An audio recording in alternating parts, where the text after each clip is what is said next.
এখন যে ঘটনাটি আপনাদের সাথে শেয়ার করব, এই ঘটনাটি আমাদেরকে যিনি পাঠিয়েছেন ওনার নাম আকাশ। ওনার পাঠানো আরো একটি ঘটনা আমাদের থার্সডে নাইটের 187তম এপিসোডের পঞ্চম ঘটনা হিসেবে আমরা প্রচার করেছিলাম। ঘটনাটি ওনার বাবার সাথে ঘটেছিল, তবে ঘটনাটি ওনার বাবা শুনে যেতে পারেননি, কেননা ওনার বাবার ইন্তেকালের 2 মাস আগে উনি ঘটনাটি পাঠিয়েছিলেন। যখন প্রচারিত হয় তখন ওনার বাবা আর পৃথিবীতে নেই, উনি এই ঘটনাটি শুনে যেতে পারেননি। তবে যারা শুনেছে তারা খুশি হয়েছে। ওনার বাবার জন্য আমরা দোয়া করব, আল্লাহ তাআলা তার ভুল ত্রুটি ক্ষমা করে জান্নাতুল ফেরদৌসের মেহমান হিসেবে কবুল করুন। যে ঘটনাটি উনি এবারে পাঠিয়েছেন, ঘটনাটি ওনার দাদার সাথেও ঘটেছে, ওনার বাবার সাথেও আংশিক ঘটেছে। সময়টা 1974-75 সাল হবে। তখন এই আকাশ ভাইয়ের বাবার বয়স 14 কি 15 বছর এরকমটা হবে আর কি। ওনার বাবা একদম এক্সাক্ট বলতে পারেন নাই যে ঠিক কত বয়স, তবে এরকম হতে পারে বলে উনি জানিয়েছিলেন। ওনাদের বাড়িটা কিন্তু ছিল বরিশালে। ওনার দাদা, এই আকাশ ভাইয়ের দাদা কিন্তু মাছ ধরেই জীবিকা নির্বাহ করতেন। ওনার দাদারা কিন্তু 4 ভাই। 4 ভাইয়ের মধ্যে ওনার দাদাই সবচেয়ে বড় এবং বেশ রাগী এবং একগুঁয়ে স্বভাবের ছিলেন আর কি। উনি মাছ ধরতেন সাধারণত দিনের বেলাতেই, রাতের বেলা মাছ কম ধরতেন, রাতের বেলা বাড়িতেই থাকতেন। একদিন হয় কি, সকালে বেরিয়েছেন, দুপুর পর্যন্ত জালে একটা মাছও ধরা পড়েনি। বাড়িতে ফেরত আসেন খালি হাতে, মন খারাপ, একটা মাছও ধরা পড়েনি, মাছ বাজারে বিক্রিও করতে পারেননি, হাতে টাকাও নেই। ওনাদের তো এমন অবস্থা যে একদিন খেলে পরবর্তী দিন খাবারের যে চাল, এটা কিন্তু বাসায় থাকে না। এদিকে এই যে আকাশ ভাইয়ের বাবা, ওনার সমবয়সী ছেলেপেলেদের সাথে খেলতে গিয়েছিলেন, খেলাধুলা করে এসে ক্ষুধা লেগেছে, দুপুরবেলা মায়ের কাছে খাবার চেয়েছেন। খাবার তো নেই বাসায়, বাবা তো কিছুই কিনে আনতে পারেনি। তখন দাদি কি করেছেন, কিছু মুড়ি গুড় এনে দাদা এবং এই আকাশ ভাইয়ের বাবার সামনে দিয়েছেন। উনি তো ছোট মানুষ, উনি তো বলছে যে না, আমি ভাত খাবো, আমার ভাতের ক্ষুধা লেগেছে। বিরক্ত হয়ে আকাশ ভাইয়ের দাদা আকাশ ভাইয়ের বাবাকে ধমক দিয়েছেন। বাবা মন খারাপ করে ঘরে চলে গেলেন। এই ঘরে চলে যাওয়া দেখে দাদার মনে খুব কষ্ট হলো, নিজেকে ব্যর্থ পিতা বলে মনে হচ্ছিল। ছেলে ক্ষুধায় এরকম বলেছে আর উনি কিনে ধমক দিয়ে ঘরের ভিতরে পাঠিয়ে দিলেন। আসলেই তো ছেলের ক্ষুধা লেগেছে, এখন কোথা থেকে খাবার আনবেন? তখন এই আকাশ ভাইয়ের দাদা দাদিকে বললেন যে ঠিক আছে, আজকে রাতেও মাছ ধরবো। আমার স্ত্রী সন্তান না খেয়ে থাকবে তা তো হতে পারে না, আমি আমার জায়গা থেকে চেষ্টা করব। রাতে যদি বা মাছ ধরি না, কিন্তু আজকে ধরবই, প্রয়োজনে আজকে নদীর আরো একটু ভিতরে চলে যাব। এই কথা শোনার পর দাদি তো রাজি হন না, যে মাছ আসলে কখনো পাওয়া যাবে কখনো পাওয়া যাবে না, তাই বলে নদীর এত ভিতরে যাওয়া তো ঠিক না, আর যাবা রাতের বেলা, তুমি তো রাতের বেলা মাছ ধরোও না। দাদা বলেন যে কিছু করার নাই, আমাকে যেতেই হবে। তখন দাদি বলেন ঠিক আছে, যাবা তো ছেলেকে সাথে নিয়ে যাও, ছেলে তো একদম ছোট না, 14-15 বছর বয়স হয়ে গেছে, এত তো ছোট বাচ্চা না, সে তোমার কাজে সহযোগিতা করবে। দাদা রাজি হন না, যে না না, বাচ্চা মানুষ নিয়ে যাব, কোনো সমস্যা যদি হয় তখন কি হবে, একসাথে যদি দুজনের সমস্যা হয়, একজন থাক। দাদি বলেন না, ওকে নিয়ে যাও। কি আর করা, দাদা একটা পর্যায়ে রাজি হয়। রাতের বেলা দাদা আকাশ ভাইয়ের বাবাকে সাথে নিয়ে মাছ ধরার জন্য বেরিয়ে পড়েন। ছোট নদী পাড়ি দিয়ে অনেকটা ভেতরেই ঢুকে গেছেন, জাল ফেলেছেন। আর দাদা কিন্তু আকাশ ভাইয়ের বাবাকে বলে দিয়েছেন যে তুই কিন্তু আগ বাড়িয়ে কিছু করতে যাবি না, আমি যেটা করতে বলবো শুধু সেটাই করবি, আর চুপচাপ নৌকার উপরে বসে থাকবি। উনিও বলেছেন ঠিক আছে তাই করব। তো এভাবেই চলছিল। কিছুক্ষণ ওনারা জাল ফেলার পর দেখা গেল একটা অদ্ভুত দৃশ্য, যে দৃশ্যটা সর্বপ্রথম আকাশ ভাইয়ের বাবার নজর এসেছে। উনি নিচ দিকে যখন তাকিয়েছেন যে মাছ উঠলো কিনা, জাল যখন টানা হচ্ছিল, হঠাৎ করে দেখেন পানির নিচে একটা নীল আলো জ্বলছে, মনে হচ্ছে নীল রঙের একটা লাইট পানির নিচে রয়েছে। উনি কি করেছেন, হাত দিয়ে ওটাকে ধরতে যখনই গিয়েছেন তখন খপ করে আকাশ ভাইয়ের দাদা আকাশ ভাইয়ের বাবার হাত চেপে ধরেছেন, ধমক দিয়ে বলেছেন, এই তোকে কি বলছিলাম, হাত বাড়ায় কিছু কাজ করতে বারণ বলছিলাম না, খবরদার এই কাজ করবি না, তুই তো নতুন, অনেক কিছু বুঝিস না। তখনও কিন্তু আলোটা জ্বলছে। কি করেছেন তখন এই আকাশ ভাইয়ের দাদা? উনি বৈঠাটা হাতে নিয়ে দ্রুত নৌকাটা বেয়ে পাড়ে চলে আসার চেষ্টা করছেন। উনি যখনই বৈঠাটা পানির নিচে দেন, তখনই নাকি ওই বৈঠাটা কে যেন টেনে ধরে। উনি আর নৌকা বাইতে পারেন না। এরকম কয়েকবার হচ্ছে। টান দিয়ে আবার উপর দিকে উঠান।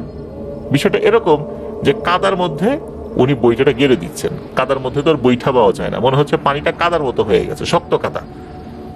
উনি টান দিয়ে উপর দিকে উঠাতে পারেন, কিন্তু নৌকা বাইতে পারেন না। একটা পর্যায়ে কি করেছেন, কিছু দোয়া দুরুদ পরে ওই বৈঠার উপরে ফু দিয়ে পানির উপর এমন ভাবে আঘাত করেছেন, মানে যেভাবে আমরা মাটির উপর সরাসরি কোদাল চালাই বা শাবল জাতীয় কিছু জিনিস গর্ত করার জন্য মাটির উপর আঘাত করি, ওইভাবে আঘাত করেছেন। তৎক্ষণাৎ মনে হলো পানির নিচে একটা ছোট্ট আলোড়ন সৃষ্টি হলো। কেননা ওই যে নীল রঙের আলোটা, এইটা বারবার ওই বৈঠার কাছে চলে আসছিল। দাদা বুঝতে পেরেছেন এই জিনিসটাই ওই বৈঠাটাকে চেপে ধরে। যখন দোয়া পরে ওই বৈঠার উপর ফু দিয়ে বৈঠাটা সজোরে পানির উপর আঘাত করেছেন উনি ওই বৈঠা দিয়ে, সাথে সাথে ওই জিনিসটা শরীরে লেগেছে। তখনই আর কোনো জ্বালাতন শুরু করেনি নতুন করে আর কি। উনি বৈঠা পাওয়া শুরু করছেন। যখন বৈঠা পাচ্ছেন, এবারে মনে হচ্ছে নৌকাটাকেও নিচ থেকে ধরে রেখেছে, নৌকার আগাতে চায় না। এখন শুরু হয়ে গেল আর একটা সমস্যা। এদিকে এত কিছু যে হচ্ছে, আকাশ ভাইয়ের বাবাকে কিন্তু উনি বুঝতে দিচ্ছেন না, তাহলে ছোট মানুষ ভয় পেতে পারেন। ওনার একটাই ভয় ছিল যে পানির উপর উঠে যদি ছেলেটাকে খপ করে ধরে পানির নিচে নিয়ে যায় তখন কি হবে। উনি ওনার মতো করে আসলে দোয়া দুরুদ পড়ছিলেন। উনি 5 ওয়াক্ত নামাজও কিন্তু পড়তেন। যত ব্যস্ততাই থাকুক না কেন, এটা উনি মিস করতেন না। উনি ওনার মতো করে দোয়া দুরুদ পড়ছেন। এদিকে কিন্তু আকাশ ভাইয়ের বাবা তখনও কিছু বুঝতে পারছেন না। দোয়া দুরুদ পড়ার কারণে আল্লাহর রহমতে নৌকাটা নিয়ে একটু সামনের দিকে আগাতে সক্ষম হয়েছেন। তখনই ঘটে একটা ঘটনা। মনে হলো পানির নিচ থেকে বুদবুদ ওঠে, যেভাবে শব্দ হয় অনেক সময়, ওরকম হলো। এরপর পানির ভিতর থেকে মনে হলো একটা ধোঁয়া বের হলো। ধোঁয়াটা বের হওয়ার পরই একটা কথা বলে উঠলো। ওই কথাটা আকাশ ভাইয়ের বাবাও শুনেছিলেন। বলে উঠলো, তুই আজকে আমাকে আঘাত করলি, কাজটা ভালো করলি না। তখন এই আকাশ ভাইয়ের দাদা বলছেন, তুই আমার ছেলেকে ধরার জন্য আসছিলি, আমি তো বুঝতে পারছি। আমাকে নৌকা নিয়ে যেতে দিচ্ছিস না। আমি গরিব মানুষ, আমার মাছ ধরাই বারবার বিরক্ত করছিস। আঘাত করবো না তো কি করবো? আমার বইটাকে কেন ধরে রাখছিলি? কেন যেতে দিচ্ছিস না এদিক দিয়ে? ঠিক কাজটাই তো করছি। তোর সাথে আবার প্রয়োজনে দেখা হবে, তখন তুই যা পারিস করিস। এখন তুই কিছু আর করতে পারবি না, আমি বুঝে গেছি। এ কথা বলার পর ওই ধোঁয়াটাও ভ্যানিশ হয়ে যায়। পানির নিচে যে চলে গিয়েছে বিষয়টা এরকম না, ওখানেই ভ্যানিশ হয়ে যায়। এরপর নৌকা চালিয়ে ওনারা পাড়ে চলে আসেন, বাসায় চলে যান। বাসায় যাওয়ার পর দাদিকে যখন ডেকে উঠিয়েছেন, দাদি ঘুমিয়ে গেছেন। তখন দুইজনকে দেখেই বেশ বিপর্যস্ত মনে হচ্ছিল। এই বিপর্যস্ততা যে মাছ ধরার কারণে হয়েছে বিষয়টা এরকম না, তাদের দুইজনের মধ্যে একটা ভয়ের অনুভূতি কাজ করেছে, এটা কিন্তু দাদি বুঝতে পেরেছেন। উনি গ্রামের মানুষ, উনি চেহারা দেখলে অনেকটাই অনুমান করতে পারেন। কি হয়েছে বলো তো দেখি? বলতে চান না। তখন দাদি বলছে, আগে বলো, তারপরে ঘরে ঢুকতে দেবো। তখন বলে এই ঘটনা। তখন দাদি বলছেন, দেখছো, ঘরে যদি ঢুকতো তখন আরো বিপদ হতো, তাড়াতাড়ি যাও, আমি গরম পানি করতেছি, তোমরা দুজন উঠানে গিয়ে বসো, এরপর গোসল করে তারপর ঘরে ঢুকবা। দুজনকে উঠানের ওখানে বসতে বলেন। এরপর দাদি গরম পানি করেন, দুজন গোসল করার পর এরপর গিয়ে ওনারা ঘরে ঢুকেছেন। এরপর তো বিভিন্ন সময় মাছ ধরেছেন, টুকটাক কিছু সমস্যা হয়েছে। তা একবার হয় কি, দাদা মাছ বিক্রি করে বাড়িতে ফিরছিলেন। ফিরতে ফিরতে রাত হয়ে যাবে এটা কিন্তু উনি জানতেন। এই কারণে উনি একটা ছোট্ট খালের মতো জায়গা পার হবেন, ওই জায়গায় যে মাঝি থাকে তাকে বলে রেখেছিলেন যে আমার আসতে একটু দেরি হবে, তুমি থেকো। উনি যখন এসেছেন তখন রাত 8টার মতো বেজে গেছে। ডাকাডাকি করছেন, মাঝিরার কোনো খোঁজ খবর নাই। সেই 1974-75 সালের দিকে রাত 8টা মানে গ্রামের এলাকাতে তো বুঝতেই পারছেন প্রিয় লিসেনার্স, অনেক রাত। ওখানে ওই সময় কেউ জেগেও থাকে না। চর এলাকায়, গ্রাম এলাকায়, নদী মাতৃক এলাকাগুলোতে তো আসলে এরকম কেউ অত রাত পর্যন্ত থাকেও না জেগে। তো উনি আসছেন, কাউকে পান না। বুঝতে পারলেন যে ওই মাঝি চলে গেছে। উনি চিন্তা করলেন যে উপায় একটা, সোজা হাঁটতে হবে। হাঁটতে হাঁটতে একটা জায়গায় ছোট্ট একটা বাজার আছে, বাজার ওই সাইড দিয়ে পার হওয়ার একটা সুযোগ আছে, ওখানে পানি কম, অনায়াসে উনি পার হতে পারবেন। এই চিন্তা করে উনি হাঁটা শুরু করছেন। হাঁটতে হাঁটতে উনি যখন ওই বাজারটা পার হয়েছেন, পার হওয়ার পর একটা বাঁশঝাড়ের মতো আছে, উনি দেখতে পেলেন ওইখানে একটা অবয়ব দাঁড়িয়ে আছে। অবয়বটাকে দেখে উনি খুশি হয়েছেন, চিন্তা করেন এই লোকটা মনে হয় একা একা যেতে পারছে না, কার অপেক্ষায় আছে, এই চিন্তা করেছেন। তো উনি যখন ওই অবয়বটার কাছে গেছেন, তখন ওই অবয়বটা বলে ওঠে তার নাম ধরে, যে কিরে, সেদিন তো পানির মধ্যে আমাকে আঘাত করছিলি, আজকে তোরে পাইছি রে। তুই তো রাতের বেলা মাছ ধরতে আসিস না, আমি খুব একটা সুযোগ পাচ্ছিলাম না, আজকে পেয়ে গেছি, আজকে তোকে ধরবো। তখন দাদা কি করছেন, উনি ওনার মতো করে দোয়া দুরুদ পড়ছেন। তখন নাকি ওই অবয়বটা হেসে দিয়ে বলে, কোনো লাভ হবে না, তুই দোয়া দুরুদ পড়ার আগেই তোকে আমি মায়াজালে বন্দি করে ফেলেছি, এখন তোর খেলা শেষ, আমার খেলা শুরু। তখন দাদা বুঝতে পারেন যে আজকে অনেক বড় ধরনের বিপদে উনি পড়ে গেছেন, উপায় আর নাই। উনি তো কাকুতি মিনতি করছেন যে আমাকে ছেড়ে দাও, আমি গরিব মানুষ, আমার একটা ছেলে আছে, আমার স্ত্রী আছে, আমার পরিবারে উপার্জন করার মতো আর কেউ নাই, আমি মারা গেলে এরা না খেয়ে মারা যাবে, কেউ তাদেরকে সহযোগিতা করবে না। কিন্তু এ তো নাসর বান্দা, ও বলেন না, তোকে আমি আজকে মারবই। এদিকে দাদা তো কাকুতি মিনতি করছেন, কান্নাকাটি করছেন। আল্লাহর কি ইচ্ছা, ওই সময় দাদার পরিচিত এক বন্ধু বাইসাইকেল চালাতে চালাতে ওই রাস্তা দিয়ে ফিরছিলেন। তুমি যখন ফিরছিলেন তখন তো দাদা তো একটা মায়াজালে আবদ্ধ হয়ে আছে, আশেপাশে কি ঘটছে এটা উনি বুঝতে পারছেন না। এদিকে হয়েছে কি, দাদার ওই বন্ধু শুনছেন যে এই বাজারের পাশ থেকে কেউ যেন খুব কান্নাকাটি করছে যে আমাকে ছেড়ে দাও, আমার ছেলে আছে, আমার স্ত্রী আছে, এরা না খেয়ে মারা যাবে, এরকম বলছে। উনি আবার ওখানে গিয়ে সাইকেলের বেল বাজিয়েছেন ক্রিং ক্রিং করে, যে ঘটনাটা কি, ওখানে কে কথা বলে। তো ক্রিং ক্রিং করে বেল বাজিয়েছেন, তখনও দেখা যাচ্ছে যে কথা বলেই যাচ্ছে বলেই যাচ্ছে। তখনই সাইকেলটা ওখানে স্ট্যান্ড করিয়ে একটু রাস্তার পাশে গিয়ে দেখেন যে একজন ব্যক্তি, কাছাকাছি গিয়েই বুঝতে পারছেন যে এটাকে তারই বন্ধু। তখন তার গায়ে হাত দিয়ে একটু ঝাঁকি দিয়ে বলেন যে, এই কিরে, এখানে কি করিস তুই, কার সাথে কথা বলিস? তখন দাদা, ওনার হুশ আসলে ফেরত আসে দাদার, উনি বুঝতে পারেন যে এই জিনিসটা এখন আর নাই, ওনার পাশে ওনারই বন্ধু দাঁড়িয়ে আছে। প্রথম দিকে অবশ্যই একটু ভয় পেয়েছিলেন যে এও আবার কোনো ভূত প্রেত কিনা, পরে দেখলেন যে না, সে কিছু না। পরে উনি বললেন যে আমি তো এরকম একটা বিপদে পড়ছিলাম। তখন তার বন্ধু বলছেন যে আরে এই রাস্তায় এরকম ঘটনা মাঝে মাঝে ঘটে, বহু লোক এখানে বিপদে পড়ে, বিশেষ করে এই বাসঝাড়ে এসে বহু লোক বিপদে পড়ছে, আচ্ছা চল বাড়িতে দিয়ে আসি। এরপর দাদাকে উনি বাড়িতে এগিয়ে দিয়ে আসেন। ওই ছোট্ট খাল যেখান দিয়ে পার হতে হবে, ওই সময় ওখানে পানি খুবই কম ছিল, কিন্তু উনি যেই পথ দিয়ে শুরুর দিকে পার হতে চেয়েছেন ওইখানে কিন্তু পানি গভীর, ওখানে নৌকা দিয়ে পার হতে হয় আর কি। এরপর তো উনি বাড়িতে চলে আসছেন। এখন বাড়িতে এসে দাদির কাছে যখন বিষয়টা বলেছেন, তখন দাদি বুঝতে পারলেন এটা সমাধান করাটা জরুরি, কেননা এরকম কয়দিন করতে হবে, এরকম কয়দিন ছাড় পাওয়া যাবে, একটা সমাধানের তো আশাটা খুবই জরুরি হয়ে পড়েছে। তখন উনি ওই সময়ে ওই এলাকার বেশ নাম করা একজন হুজুরের সাথে যোগাযোগ করেন। হুজুর এই বিষয়টা যখন শুনলেন, উনি বললেন যে ঠিক আছে, এটা নিয়ে খুব বেশি দুশ্চিন্তা করার দরকার নেই, আমি আপনাদের বাসায় এসে সমাধান করে দিয়ে যাব। মোটামুটি 3-4 দিন পরে হুজুর আসেন, সাথে আরো 2জন ছাত্রকে সাথে নিয়ে আসেন। হুজুর বলেন যে ওই দিন ওই যে নীল আলোটা, এটা একটা জিন ছিল, এটা নিশ্চিত। ওই যে জিন, এই জিনের যে গোত্র, এরা হলো পরিষ্কার পানিতে থাকে, ঘোলা পানিতে থাকে না, এদের বৈশিষ্ট্যই এইটা। আর এই জিনটা ওই গোত্রের সেনা প্রধান, যখন সে আঘাত পেয়েছে, সে গিয়ে গোত্র প্রধানের কাছে বললে, গোত্র প্রধান বলে যে ওই লোকটার মৃত্যুদণ্ড দিলাম আমি, তোকে মেরে তারপর আমার কাছে আসবি, যেহেতু তোকে আঘাত করেছে, সেনা প্রধানের গায়ে হাত দিয়েছে, এর বিচার না হলে তো অন্যান্য যারা সৈনিক তারাও তো মনোবল হারাবে, সুতরাং তাকে মারতেই হবে। এই কারণেই মূলত এই জিনিসটা পিছনে পড়েছে। উনি বলেন যে আমি তার সাথে কথা বলেছি, তবে খুব একটা আশার আলো পাইনি, তারপরে এখন তাকে হাজির করব। আপনারা দ্রুত 2 কেজি গরুর দুধ জোগাড় করেন, যেহেতু গ্রামের অনেকেই কিন্তু দুধের গাই পালেন, এই দুধ জোগাড় করতে খুব বেশি সময় লাগেনি। হুজুর ওই দুধের উপর কিছু দোয়া পরে এই 2 কেজি দুধই কিন্তু দাদার শরীরের উপর ঢেলে দেন। এরপর নির্দিষ্ট রুকিয়া করতে থাকেন। ম্যাক্সিমাম আধা ঘন্টার মধ্যেই হঠাৎ করে দাদার শরীর কাঁপুনি দিয়ে ওঠে, বোঝা গেল যে ওই জিনটা হাজির হয়েছে, এসে বলছে কেন আমাকে ডেকেছেন?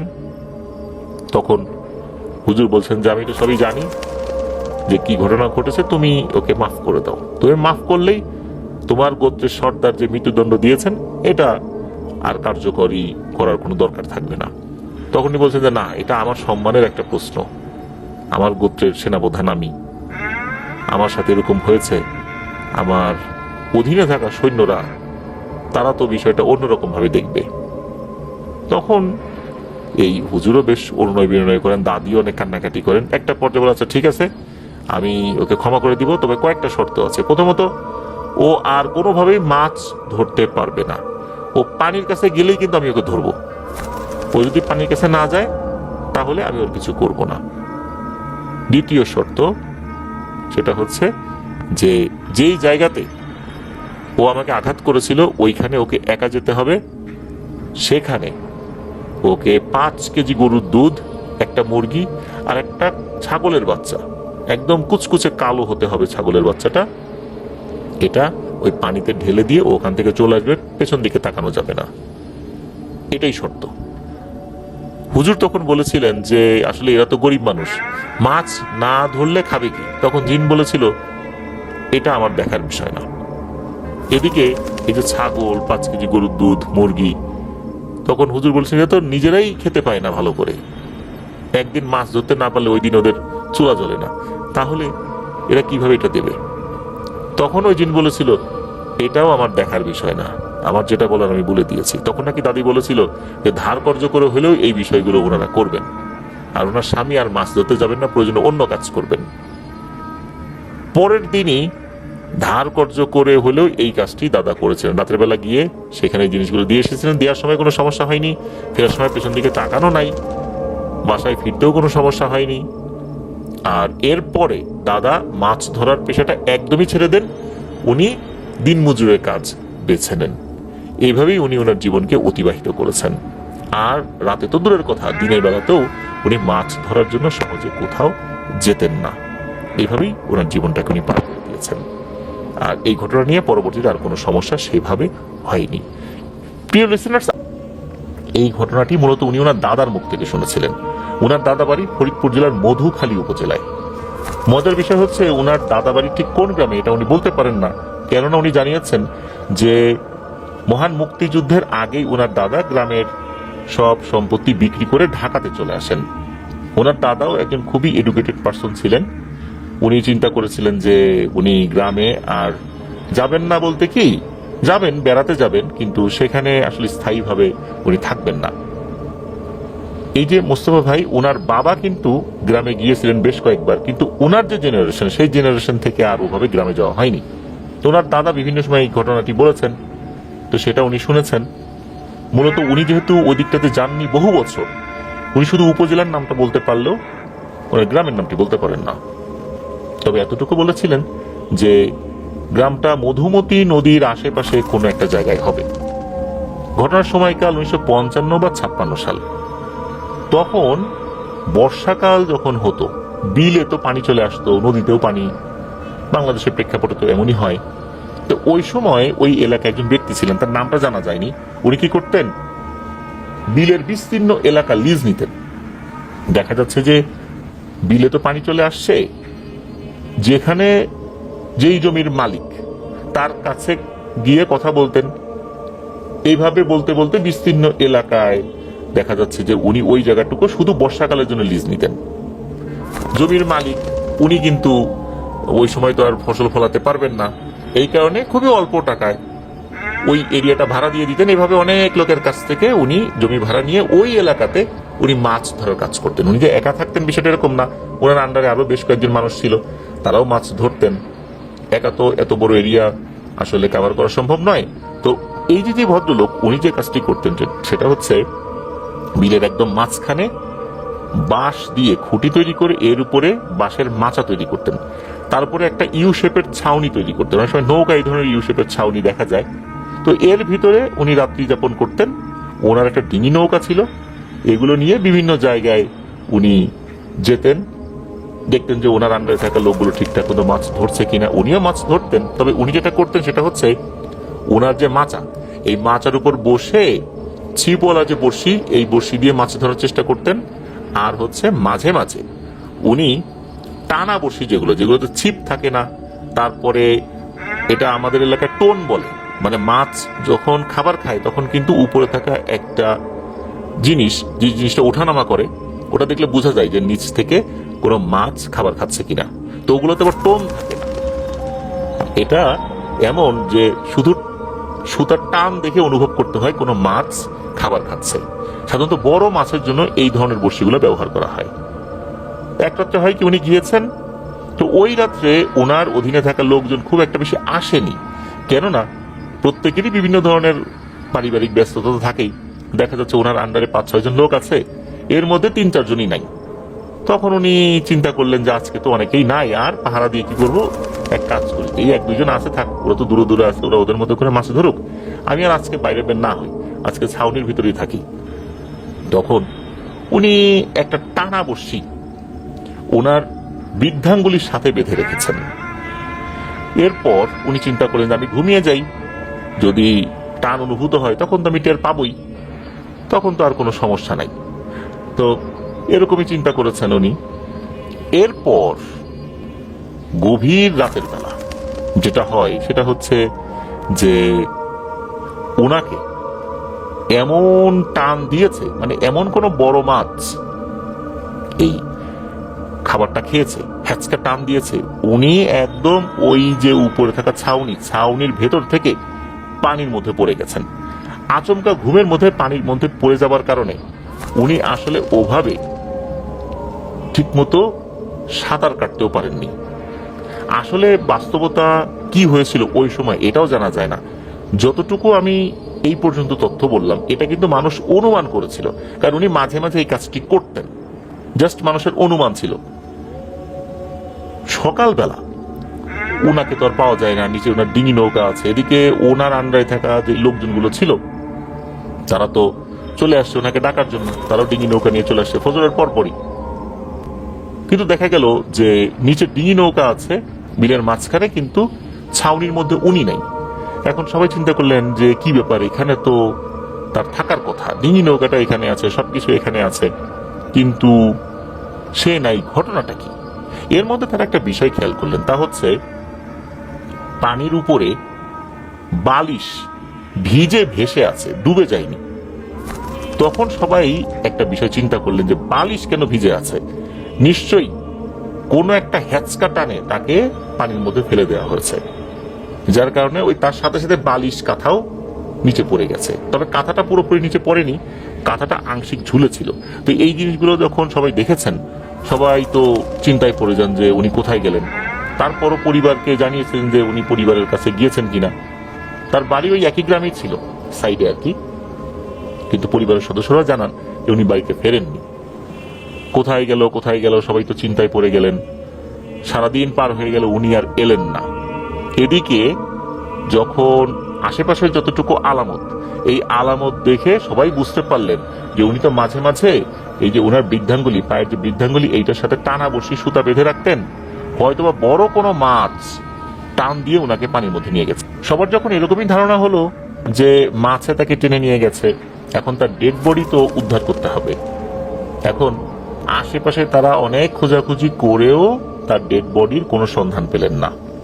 কি করা যায়, 1 দিন হয়ে গেল, 2 দিন হয়ে গেল, যখন 3 দিন হয়ে গেল তখন সবাই চিন্তা করলেন যে মনে হয় তার ডেড বডিটা মাছে খেয়ে ফেলেছে। তখন নাকি অনেক বড় বড় মাছ ওই বিলে আসতো, অনেকেই মাছ ধরেছেন, বড় বড় মাগুর মাছও ধরেছেন, বোয়াল মাছ ধরেছেন, অনেক বড় বড় মাছ ওই সময় পাওয়া যেত আর কি, এখন এতটা পাওয়া যায় না। তখন সবাই এরকমই চিন্তা করেছেন। এদিকে ওনার যেই লোকগুলো, তারা তো প্রতিনিয়তই মাছ ধরেন, তারা কিন্তু যথারীতি প্রথম 1 দিন 2 দিন ওনারা ধরেন নাই, তৃতীয় দিন মাছ ধরতে ওনারাও গিয়েছেন। যাবার পর ওই সময় হয় কি, যেহেতু ওই যেই ভদ্রলোক যিনি মানে হারিয়ে গেছেন, যাকে পাওয়া যাচ্ছে না, উনি তো বিস্তীর্ণ এলাকা লিজ নিতেন, যেহেতু মেইন লোক মারা গেছে, তখন গ্রামের আরো বেশ কিছু মানুষজন চিন্তা করলেন যে আরে এই আসল লোক তো খুঁজে পাওয়া যাচ্ছে না, মারাই গেছে নিশ্চিত, কারণ পানির নিচে নিশ্চয়ই কয়েকদিন কোনো মানুষ বেঁচে থাকবে না, আমরা গিয়ে মাছ টাছ ধরি। তো এরকম তৃতীয় দিন রাতের বেলা বেশ কিছু লোকজন মাছ ধরতে আসছে। চাঁদের আলো মোটামুটি ভালোই ছিল, তবে পূর্ণিমা ছিল বিষয়টা এরকম না, ছিল মোটামুটি চাঁদের আলো দেখা যাচ্ছে। সবাই হারিকেন নিয়ে ডিঙি নৌকা নিয়ে বিভিন্ন জায়গায় যে মাছ ধরছেন। হঠাৎ করে ভুস করে একটা আওয়াজ সবাই পেলেন, মনে হলো পানির নিচ থেকে কিছু একটা ভেসে উঠেছে। ওই সময় কিন্তু টর্চ লাইট পাওয়া যেত, স্টিলের এক ধরনের টর্চ লাইট পাওয়া যেত পাকিস্তান পিরিয়ডে। তো এটা সবার কাছে অ্যাভেলেবল ছিল না, তবে ওই সময় যারা মাছ ধরতে এসেছিলেন তাদের 1-2 জনের কাছে এটা ছিল। আসছে দেখা যাচ্ছে যে 15-20 জন লোক 15-20টা ডিঙি নৌকা নিয়ে আসছে, এর মধ্যে 1-2 জনের কাছে ছিল। ওনাদের যখন টর্চ লাইটের আলোর মধ্যে ওই জিনিসটা পড়ে যায়, দেখা গেল একটা ডেড বডি দেখা যাচ্ছে। ডেড বডিটা দেখে মনে হচ্ছে যে এটা বেশ অনেকটা মোটা, ফুলে গেছে, কোনো মানুষের ডেড বডি। হাত পা গুলো এমন ভাবে উপর দিকে উঠে আছে, বিশেষ করে লাশ ফুলে গেলে যেরকমটা হয় আর কি। তখন তো বুঝে ফেলছেন যে এইটা তো ওই লোকের ডেড বডি, যাকে 3 দিন ধরে পাওয়া যাচ্ছে না। তখন ওনারা চিৎকার চেঁচামেচি শুরু করেন, এই যে ওর ডেড বডি পাওয়া গেছে রে, তাড়াতাড়ি এদিকে আয়। তখন ওই দূরে দূরে যারা ছিলেন আর কি, তারা নৌকা নিয়ে ওই দিকটাতে আসতে থাকেন, আর যাদের কাছে টর্চ লাইট ছিল তারা ওই ডেড বডির দিকেই টর্চ লাইটটা ধরে রেখেছেন। এখন হয়েছে কি, ওই যখনই নৌকা নিয়ে ওই ডেড বডির খুব কাছাকাছি চলে আসছেন, ওনারা কিন্তু খেয়াল করেছেন যে ওনার বৃদ্ধাঙ্গুলির সাথে একটা সুতা বাঁধা, এটা কিন্তু খেয়াল করেছেন। তখন তাদের অনুমানটাই সত্যি হয়ে যায় যে সত্যি সে অন্যান্য সময় যে কাজ করত ওই রাত্রে একই কাজ করেছিল। যেই না ডেড বডির কাছাকাছি চলে আসেন লোকজন নৌকা নিয়ে, তখন হয় কি, ওই ডেড বডিতে একটা টান অনুভূত হয়। টান যখন অনুভূত হয়, মনে হচ্ছে যে নিচ থেকে কোনো একটা জিনিস ওই ডেড বডিকে টেনে অন্যদিকে নিয়ে যাচ্ছে। মানে ওখানে বড় কোনো মাছ আছে, মাছ মানুষের উপস্থিতি টের পেয়ে ওখান থেকে পালানোর চেষ্টা করছে। তখন লোকজন কি করে, চিন্তা করে, আরে মানুষ তো মরে গেছে, পাইছি তো ডেড বডি, এত বড় মাছ, আগে মাছটাকে ধরে নি। তখন সবাই মিলে ওই মাছটাকে ধরার জন্য চেষ্টা করছে, ডেড বডি নিয়ে তাদের কোনো চিন্তা নেই। অদ্ভুত ব্যাপার হচ্ছে, অনেকেই বিভিন্ন ভাবে ওই ডেড বডিকে অনুসরণ করে মাছটিকে ধরার চেষ্টা করেও পারছিলেন না কেউই। এরকম 15-20 মিনিট করার পর হঠাৎ করে হয় কি, ওই ডেড বডিটা আবার পানির নিচে তলিয়ে যায়। মনে হলো ওই মাছটা গভীর পানিতে চলে গেছে, তখন ওই ডেড বডি সমেত সে নিচের দিকে তলিয়ে গেছে। তখন মানুষজন চিন্তা করলো এই মাছটাকে তো পাওয়াই যাবে, কেননা এই মাছটা এই ডেড বডিকে নিয়ে ঘুরছে বিভিন্ন জায়গায়, তার শরীরের শক্তি তো এখন কমে গেছে। একটা ডেড বডি যে পানির উপর ভেসে উঠবে, এই জিনিসটাকে পানির নিচে তলিয়ে রেখেছে, তাহলে মাছের আকার কত বড় আর এর শক্তি কতটুকু, কিন্তু কয়দিন এভাবে। সবাই আবার চিন্তা করলেন, ডেড বডিতে যেহেতু পচন ধরে গেছে, এমনও তো হতে পারে যে বেশি টানাটানির কারণে মাছ যদি বেশি জোরে টানাটানি করে, তাহলে পায়ের একটা অংশ আলাদা হয়ে যেতে পারে, বা ওই বৃদ্ধাঙ্গুলির ওই জায়গাটা ছিঁড়ে গিয়ে তো মাছও আলাদা হয়ে যেতে পারে। এটাই হওয়া স্বাভাবিক, খুব সাবধানে কাজ করতে হবে, আর ডেড বডি আবার ভেসে উঠবে। তবে ওনারা ওই রাত্রে সারাদিন খোঁজাখুঁজি করার পরও ডেড বডি আর নতুন করে ভেসে ওঠেনি। সবাই যখন সকালবেলা জানতে পারলো এই ঘটনা, ডেড বডিকে দেখা গেছে, ওই মাছটা এখনো ডেড বডির সাথেই আছে, তখন তো সবার মাথার মধ্যে একটা জিনিস চিন্তা চলেই আসে যে ওই মাছটা না জানি কত বড়, ওটাকে ধরতে হবে। এখন দিনের বেলাতে সবাই নৌকা নিয়ে খোঁজাখুঁজি করেছেন, কিন্তু ডেড বডিকে কেউ দেখতে পায়নি। এখন ডেড বডি যদি ভেসে না ওঠে বা ডেড বডি দেখা না যায়, তাহলে তো ওই মাছের অবস্থানটা শনাক্ত করা যাচ্ছে না। দিনের বেলা সবাই অনেকে অনেক চেষ্টা করেছেন, পাননি। সবাই ধারণা করেছিল হয়তো ডেড বডিকে নিয়ে ওই মধুমতি নদী ধরে অন্য কোথাও চলে গেছে, এদিকে আর নাই। সবাই এরকমই চিন্তা করেছিলেন। এর মধ্যে একটা লোক, উনি দিনের বেলা বের হইতে পারেন নাই, তার অন্য একটা কাজ ছিল। চিন্তা করলেন যে আজকে আমি রাতের বেলা বের হবো দেখি। তবে রাতের বেলা উনি একাই যে বের হয়েছেন বিষয়টা এরকম না, আরো বেশ কিছু লোকজন বের হয়েছেন যে ওই মাছটাকে ধরবো। সবার মাথার মধ্যে এটাই কাজ করছে, মাছটাকে ধরবো। তো উনি যখন বের হয়েছেন, তখন ওর স্ত্রী বলতেছেন যে আরে লোকটা মারা গেল, অথচ এখনো তার দাফন কাফন হলো না। এটা কি একটা কথা? সবাই আছে মাছ নিয়ে, সবাই মাছ ধরতে চায়। একটা লোকও বলে না যে পরিবারের কাছে এই লোকটার লাশটা হস্তান্তর করি, লাশটা উদ্ধার করি। একটা লোক এটা বলে না। মানুষজনের কি বিবেক মরে গেল? এই কথাটা ওই ব্যক্তির মাথায় লাগে যে আসলেই তো তাই, আমরা সবাই মাছের জন্য পাগল হয়ে গেছি, এত বড় মাছ ধরবো, এত বড় মাছ পাবো, কিন্তু একটা পরিবারের উপার্জনক্ষম ব্যক্তি মারা গেলেন, তার সন্তানাদি কান্নাকাটি করছে, তার শেষকৃত্যের একটা ব্যবস্থা করতে হবে, দাফন কাফন করতে হবে, এই চিন্তা তো আমাদের মাথায় নেই। আমরা আছি এই মাছ নিয়ে। তখন উনি চিন্তা করলেন যে যাই, আমি এই মাছের সন্ধানে না গিয়ে আমি লাশের সন্ধানে যাই, লাশটা উদ্ধার করব, তারপর মাছ পেলে পেলাম, না পেলে কোনো আফসোস নেই, লাশটা উদ্ধার করে অন্তত তার পরিবারের কাছে হস্তান্তর করি। উনি ওনার স্ত্রীর কথায় মনটা পরিবর্তন করে বের হয়েছেন। তখন ওনার মাথায় একটাই জিনিস কাজ করছে যে আল্লাহ তুমি ওই লাশটার সন্ধান আমাকে মিলাই দাও, এই পরিবারের কাছে এটা হস্তান্তর করি। এরপর উনি বের হয়েছেন। বের হয়ে ঘন্টাখানিক খুঁজলেন। এর মধ্যে দেখা গেল যে আরো কিছু নৌকায় কিছু লোকজনের সাথে ওনার দেখা হলো, ওনাদের গ্রামেরই লোকজন। উনি বলতেছেন এই লাশটাকে দেখেছো? তখন বলতেছে আরে লাশ আছে নাকি এখন আর, ওই লাশ দেখো ওই মাছেই খেয়ে ফেলছে, এখন মাছ ধরার জন্য আমরা বেরোইছি, দেখো কত বড় বড় টেটা টেটা নিয়ে বেরোইছি, ওই দিন তো পাই নাই, এইবার যদি খালি দেখি একদম টেটা বিদায় দিব মাছের শরীরে। তখন লোকটা বলে আরে ভাই আগে লাশটা উদ্ধার করো, লাশটা উদ্ধার করাটা বেশি জরুরি। লোকজন আবার তাকে একটু টিকা টিপ্পনি কাটছে যে যে মারা গেছে তাকে নিয়ে তো চিন্তা করে লাভ কি, যেটা জীবিত আছে ওইটাকে আগে ধরি, এরকম কথা বলছে। কিন্তু উনি এই কথাগুলোতে আসলে ওভাবে ভূক্ষেপ না করে উনি ওই নৌকা নিয়ে আশেপাশে বিভিন্ন জায়গায় খোঁজাখুঁজি করার চেষ্টা করছেন। উনি খুঁজছেন, তখন মোটামুটি ফজরের আজান দিবে দিবে ভাব।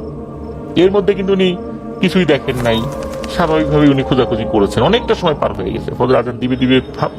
এমন সময় হঠাৎ করে নৌকা থেকে মোটামুটি 10-15 হাত দূরে ভুস করে একটা লাশ ভেসে ওঠে পানির নিচ থেকে। তখন তো উনি এটা দেখেছেন, দেখার পর উনি বলছেন আলহামদুলিল্লাহ, এইবার লাশটা আমি আস্তে আস্তে সংগ্রহ করি, কেননা তাড়াহুড়া করে নৌকার বৈঠা চালালে তো মাছটা টের পেয়ে যাবে, কারণ মাছটা ওইটার সাথেই আছে, এতটুকু বুঝতে পেরেছিলেন। কারণ উনিও খেয়াল করেছিলেন, ওনার হাতে কিন্তু টর্চ লাইট ছিল, উনি খেয়াল করেছিলেন যে তখনও ওনার বৃদ্ধাঙ্গুলির সাথে ওই দইটা বাঁধা, দইটার টান অনুভূত হচ্ছে, দেখা যাচ্ছে ওই দইটার সাথে কিছু একটা আছে। উনি আস্তে আস্তে নৌকা নিয়ে ওই লাশটার কাছে গেলেন। লাশটা কিন্তু ওরকমই আছে, এমনি পানিতে ভেসে থাকা অবস্থায় হালকা নড়াচড়া করে, পানির স্রোতের কারণে ওরকম হচ্ছে। এরপর উনি লাশের কাছে গিয়েছেন, বিসমিল্লাহ বলে খুব সাবধানে লাশটা উনি টেনে ওনার নৌকার উপর তোলেন। যেহেতু প্রায় 4-5 দিন হয়ে গেছে, লাশটা ফুলে গেছে, পচেও গেছে, তবে পোকা ধরেনি আর কি, দুর্গন্ধ বের হচ্ছে। উনি লাশটা যখন তোলার পর উনি তখন চিন্তা করলেন যে আচ্ছা লাশের সাথে তো এখন যে সুতা, বিশেষ করে বৃদ্ধাঙ্গুলির সাথে সুতা বাঁধা, এই সুতাটা এখন খুলে উনি তো ছেড়ে দিবেন না কি করবেন। উনি চিন্তা করলেন যেহেতু লাশটা আমি উদ্ধার করছি আলহামদুলিল্লাহ, পরিবারের কাছে এখন হস্তান্তর করব, এখন এই সুতাটা একটা কাজ করি, আমি তো এত বড় মাছ ধরে রাখতে পারবো না, এই নৌকার সাথে যে কাঠ আছে এই কাঠের সাথে এই সুতাটা গিট দিয়ে রাখি, তারপর দেখি কি হয়, তারপর দেখি আস্তে আস্তে মাছটা তুলতে পারি কিনা। উনি খেয়াল করলেন এই যে উনি লাশটা তুললেন, গিট খুলে আবার কাঠের সাথে উনি বাঁধলেন, এর মধ্যে কিন্তু ওই সুতায় একটা টানও অনুভূত হয়নি। কিন্তু উনি বুঝতে পারছিলেন যে এখানে মাছ আছে, কিন্তু মাছটা কেন পালিয়ে যাচ্ছে না, এটা উনি চিন্তা করলেন। উনি যখন ওই সুতাটা নৌকার পাটাতন বা সাইডের কোনো কাঠের সাথে গিট দিয়েছেন, এরপর ওই সুতা ধরে আস্তে আস্তে টানার চেষ্টা করছেন। উনি দেখতে পেলেন যে একটা বিশাল বড় সাইজের মাছ আছে, মাছটা লেজ দিয়ে মাঝে মাঝে এই পানির ভিতরে আন্দোলন করার চেষ্টা করছে এবং মাছটা কাছেও চলে আসছে, তেমন কোনো শক্তি প্রয়োগ করছে না সে পালিয়ে যাবার। এটা দেখে উনি অবাক হলেন আর চিন্তা করলেন টানা কয়েকদিন এই লাশটা নিয়ে এসে চলাচল করছে, মনে হয় খুব ক্লান্ত হয়ে গেছে, শরীরে শক্তি নেই, এই কারণেই সে শক্তি প্রয়োগ বা শক্তি দেখাতে পারছে না। উনি যখন সুতার শেষ মাথা, যেটা মাছের মুখের সাথে লাগানো, এইটার কাছাকাছি যখন চলে আসছেন, হঠাৎ করে যেটা ঘটে, এটা ঘটার জন্য আসলে কেউই প্রস্তুত থাকে না বা এটা দেখার জন্য কেউই প্রস্তুত থাকে না। উনি দেখলেন মাছটা তার মাথাটা অনেকটাই সাপের ফনার মতো উপরে তুলে ফেলেছে।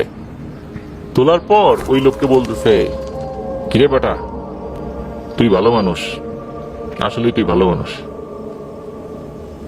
তোকে আমি ধরা দিলাম, কিন্তু ধরা দিলাম মানে এই না যে তুই আমাকে ধরে নিয়ে যাবি। এর আগে যারা আসছে এরা সবাই এই লাশটার পরিবর্তে আমাকে ধরার জন্য আসছে, এই জন্য কেউ ধরতে পারেনি। এই প্রথম একজন মানুষ পাইলাম যে লাশটা নেওয়ার জন্য আসছে। শোন, আমি ওই সময় অনিচ্ছাকৃতভাবে একটা খাবার খেয়ে ফেলি, তখন এই বড়শির সাথে আটকে যাই। ওখান থেকে পালানোর চেষ্টা করতে গেলে সাথে সাথে এই লোকটাও চলে আসে। এই লোকটা আমাকে দেখেও ফেলে যখন পানির মধ্যে পড়ে যায়। তখন আমারও কিছু করার ছিল না, কারণ তখন আমি এই লোকটার সাথে আটকে গেছি। তখন আমাকেও পালাতে হবে ওখান থেকে। আমারও মাথা কাজ করতেছিল না, আমি পালানোর চেষ্টা করতেছিলাম, ওই লোকটা ডুবে মারা যায়। এখন এই লোকটার সাথে আমি আটকে গেছিলাম। আমি অপেক্ষায় ছিলাম কখন কোনো মানুষ এসে শুধু এই লাশটার কথাই চিন্তা করে, কিন্তু কেউ আসেনি। আমি বুঝতে পারলাম যে তুই এই লাশটা নেয়ার জন্য এসেছিস, তাই আমি তোকে ধরা দিলাম। তুই কিন্তু লাশটা খুলেছিস, আগে কিন্তু মাছের চিন্তা করিস নাই, এটা আমি বুঝতে পারছি। পরবর্তীতে তুই মাছ ধরার জন্য চেষ্টা করবি, এটা স্বাভাবিক। এই জন্যই আমি তোর কাছে আসলাম, এই কথাগুলো বললাম। মনে রাখিস, আমি না চাইলে তুই এই মাছের দড়ি খুলতে পারতি না। তুই পেরেছিস, এর পিছনে আরো কিছু কারণ আছে, সেগুলো আমি বলবো না। তবে মনে রাখিস যে আমি এই লাশটার সাথে আটকে গেছিলাম। কোনো ভালো মানুষ যদি এটা খুলে দেয় তবে আমি মুক্তি পেতাম, তা না হলে আমি মুক্তি পেতাম না। আমাকে মুক্তি দেওয়ার জন্য ধন্যবাদ। যা, লাশটা তার পরিবারের কাছে পৌঁছে দে, আর আমাকে ধরার চেষ্টা করতে নিষেধ করবি তোর গ্রামের লোকদেরকে।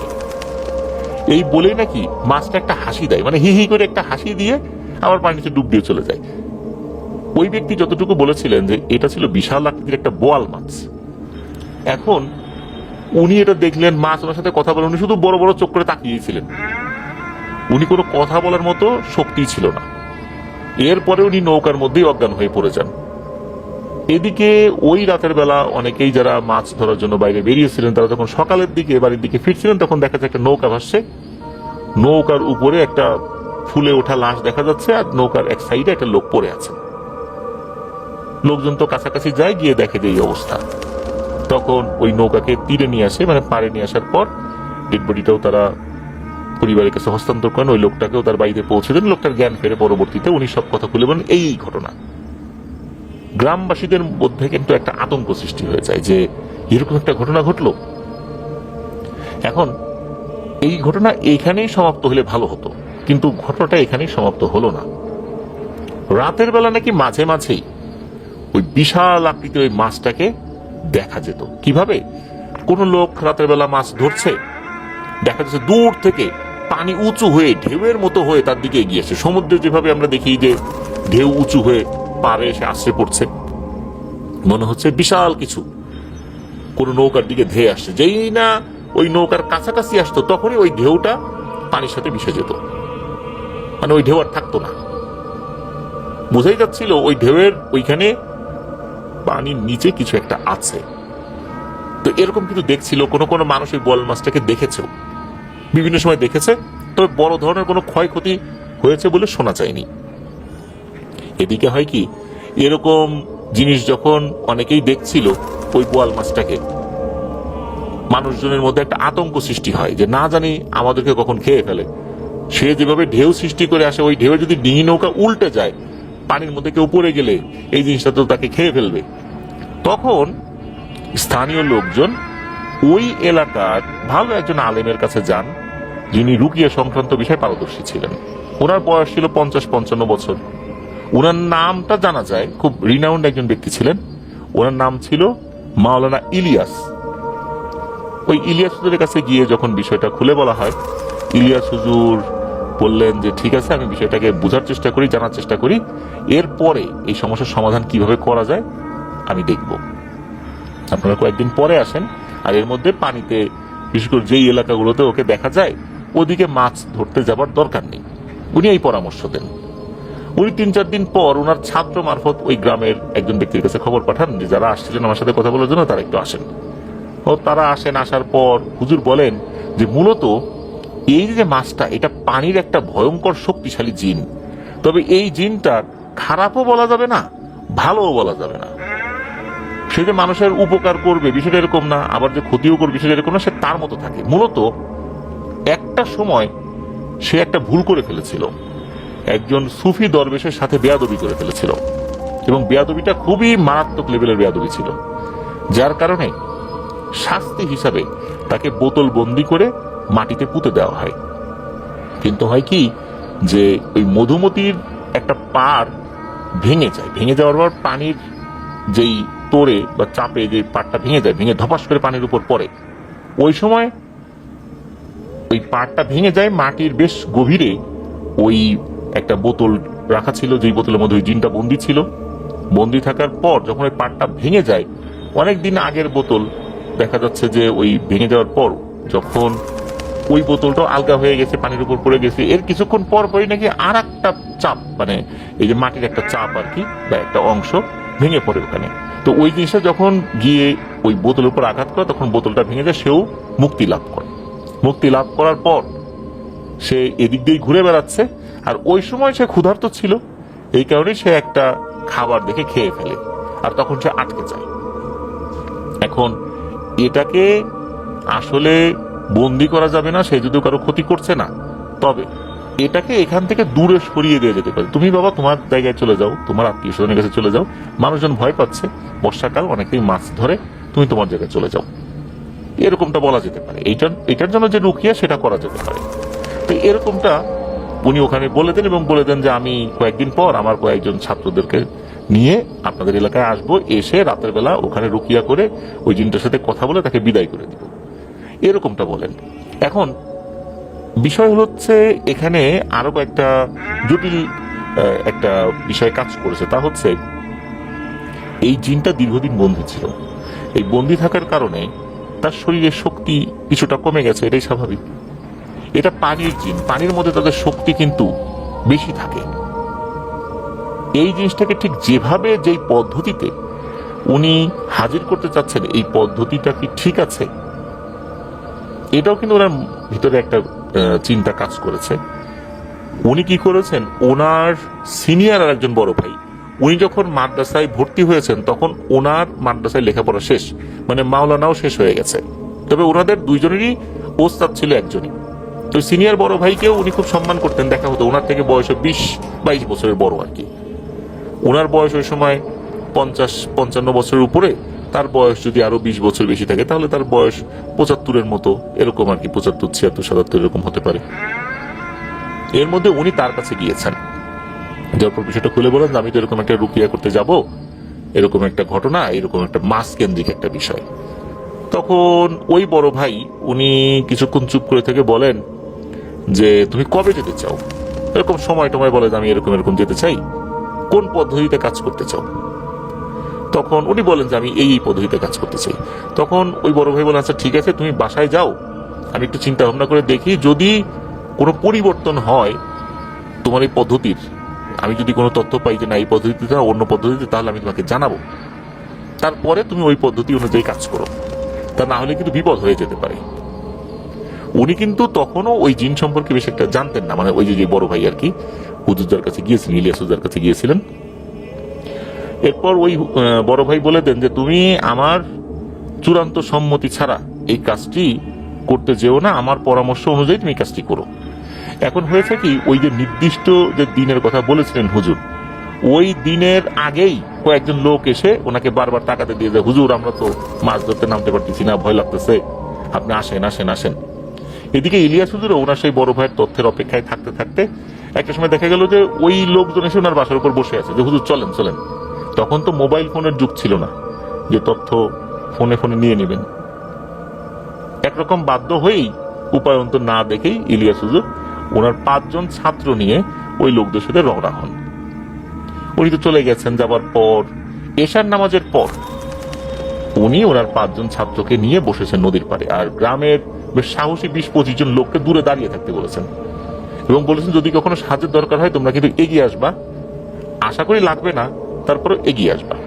তো ইলিয়াস হুজুর উনি ওনার ছাত্রদের এই 5 জনকে গোল করে বসিয়েছেন, মাঝখানে উনি বসেছেন, একদম ওই নদী তো না, ওইটা যেটা বিল আর কি, বিলের একটা নির্দিষ্ট জায়গায়, যেই জায়গার ওই জায়গাটার কাছাকাছি জায়গায় আর কি ওই মাছটাকে দেখা গিয়েছিল আর কি।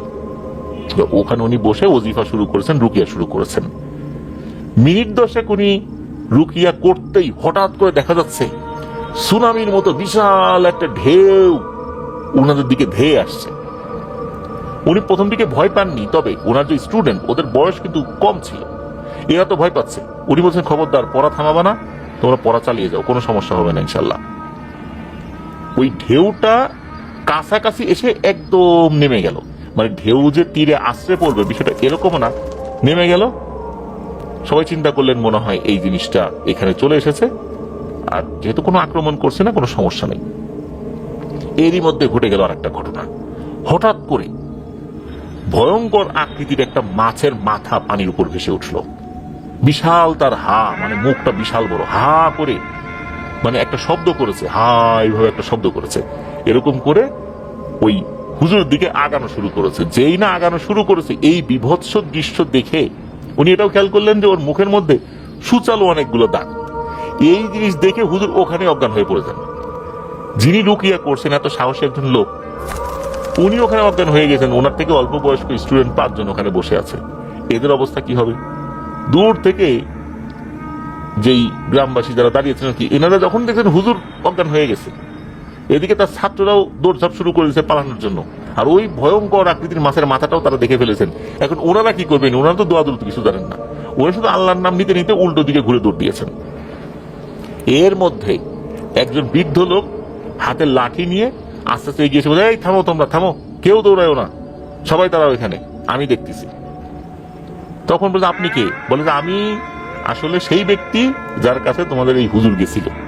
আমার অপেক্ষায় তো ছিল না, আমি বুঝতে পারলাম যে একটা ঝামেলা এখানে হবে, এই জন্য আমি আবার এদিকে চলে আসছি। মানুষের কাছে শুনতে শুনতে চলে আসছি যে এইখানে রুকিয়া করবে। এখন কেউ দৌড়ায় না, থামো, আমি দেখতেছি বিষয়টা। তখন উনি এগিয়েছেন ওইদিকে। ওই যে মাছটা, ওই মাছটা দূর থেকে যখনই দেখেছে যে আরেকজন হুজুর এগিয়ে আসছে, সে ওখানেই থেমে গেছে। আর হুজুরের যে 5 জন স্টুডেন্ট, তারা তো যেদিকে পেরেছে দৌড় দিয়েছে। এদিকে হুজুর কিন্তু, বিশেষ করে ইলিয়াস হুজুর, ওখানে অজ্ঞান হয়ে পড়ে আছেন।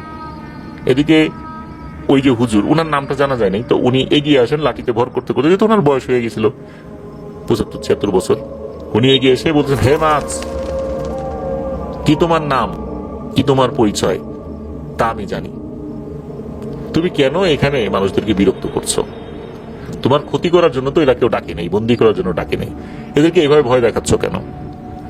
তখন নাকি ওই মাছ মুখ নাড়িয়ে নাড়িয়ে কথা বলছিলেন, এটা দূর থেকে লোকজন দেখতে পাচ্ছিল। হুজুরের গলার আওয়াজটা অনেকটা ক্ষীণ হয়ে তাদের কানে ভেসে আসলো। হুজুর কি বলছিলেন ওইভাবে বোঝা যাচ্ছিল না।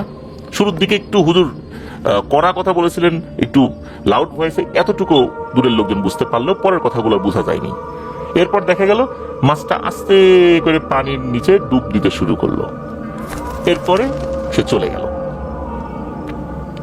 এদিকে তখন উনি ডাকতে, সবাই এদিকে আসো, এই যে তোমাদের ইলিয়াস হুজুরকে ধরো, তাকে ধরাধরি করে গ্রামে নিয়ে যাও, জ্ঞান ফেরাতে হবে। সবাই এগিয়ে আসেন। এরপর তাকে নিয়ে যাওয়া হয়।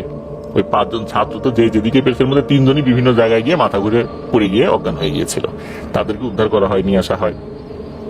এরপর যখন ইলিয়াস হুজুর জ্ঞান ফেরে, ইলিয়াস হুজুরকে ওনার সেই সিনিয়র বড় ভাই বলতেছেন, তোমাকে বললাম না যে আমার জন্য অপেক্ষা করতে? তুমি জানো কি বিপদে পড়তে গেছিল? তুমি যে পদ্ধতিতে রুকিয়া করতে গেছিলা, এই পদ্ধতিতে রুকিয়া করলে এই জিনটা মনে করতো তুমি তাকে বন্দি করতে আসতেছো, আর এই জিনটাকে এখন আর বন্দি করা যাবে না। ও তোমাকে খেয়েই ফেলতো, একদম পেটের মধ্যে নিয়ে যেত। যাই হোক, আল্লাহর রহমত আমি চলে আসছিলাম, কোনো সমস্যা হয়নি।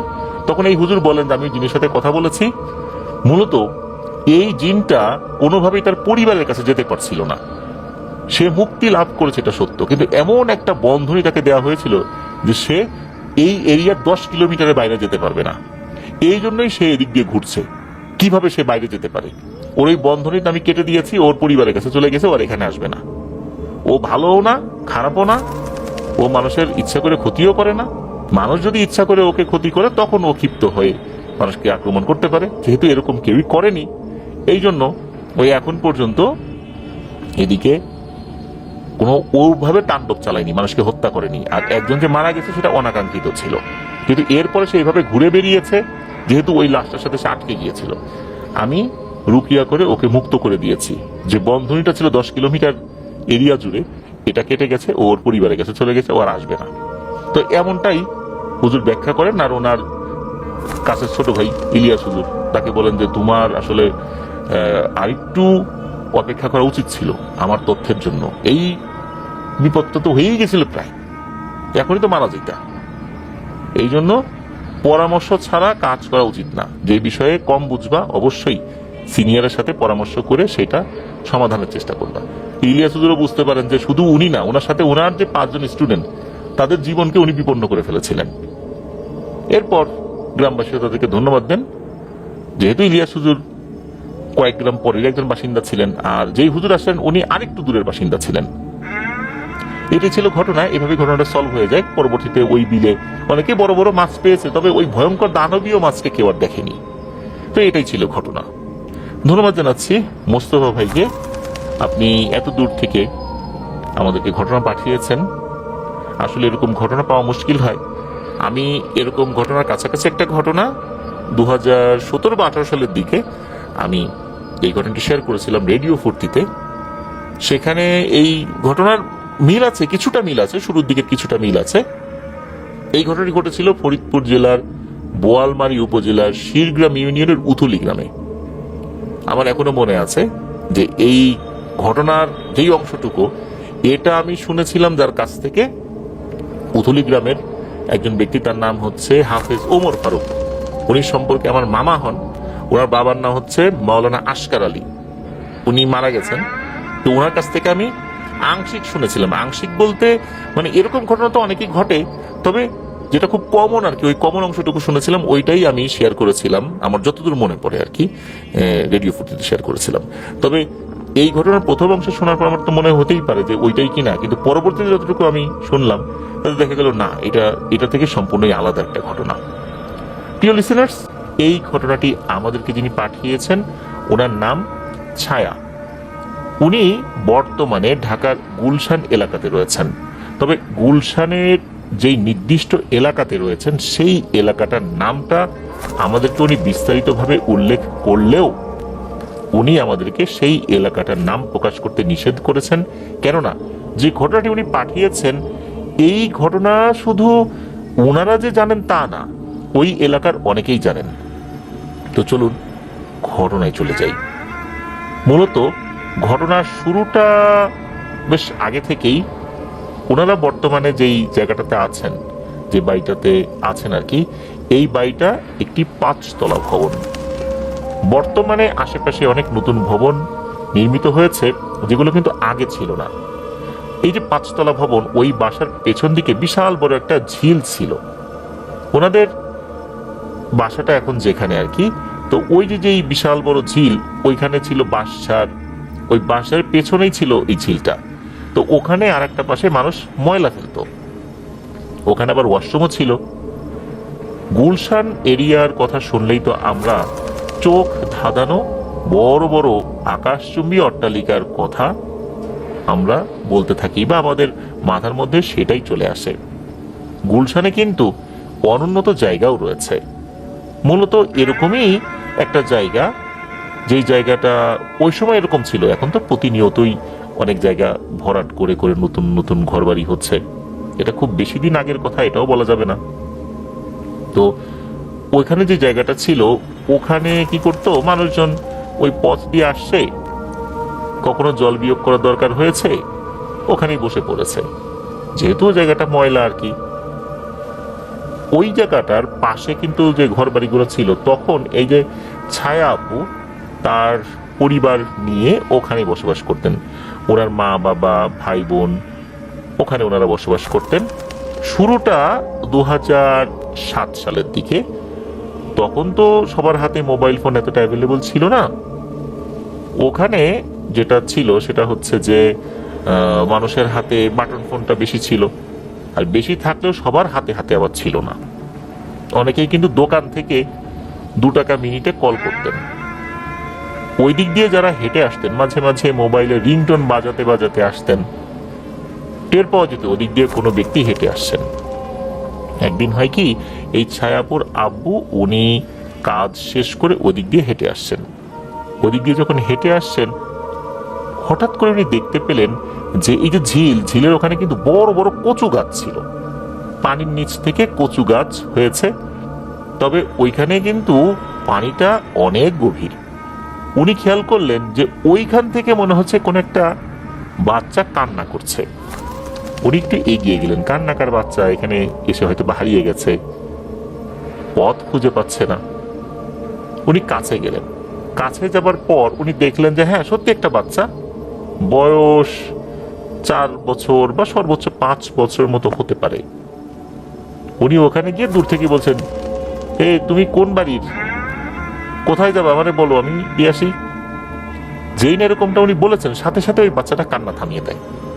কান্না থামানোর পরপরই এই ছায়াপুর আব্বুর দিকে তাকিয়ে খুবই বিশ্রীভাবে হি হি করে হেসে দিয়ে এক দৌড়ে ওই যে পানির মধ্যে থেকে যে কচু গাছগুলো জন্মেছে ওর ভিতরে চলে যায়। অথচ ওখানে কিন্তু কোনো মানুষ যদি শুধু পা ফেলে সাথে সাথে বুক পর্যন্ত তলিয়ে যাবে, আর একটু সামনের দিকে গেলে তো ডুবেই যাবে।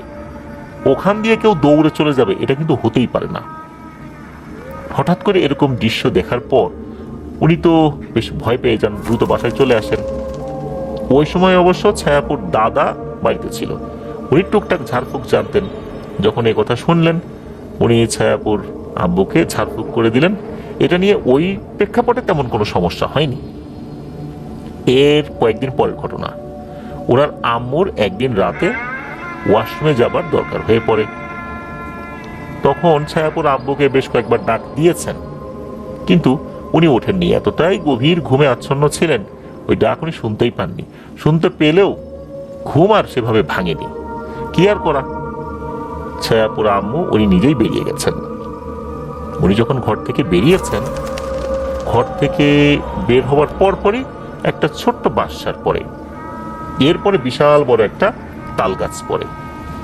ওনার আম্মু হাঁটতে হাঁটতে যখন ওই তাল গাছটা থেকে অল্প কয়েকটা হাত দূরে আছেন, তখন উনি দেখলেন একটা কালো বিড়াল উল্টো হয়ে তাল গাছে উঠছে, মাথা নিচে দিক দিয়ে উল্টো ভাবে উঠছে। উনি চিন্তা করলেন, বিড়াল কি এভাবে গাছে উঠতে পারে নাকি? এর মধ্যে ঘটে আর একটা ঘটনা। মুহূর্তের মধ্যেই ওই বিড়ালটা একটা মানুষের আকৃতি ধারণ করে, আর তার মাথাটা কি করেছে, এই ছায়াপুর আম্মুর দিকে ফিরিয়ে খুব বাজেভাবে হেসে দিয়েছে, খুব বিশ্রীভাবে। মানে এই হাসি দেখলে যে কারো কলিজা শুকিয়ে যাবে ভয়ে। তবে হাসির কোনো শব্দ ছিল না। সেও একই রকম ভাবেই ওই বিড়ালের মতো উল্টো দিকে আস্তে আস্তে গাছে উঠে গেল।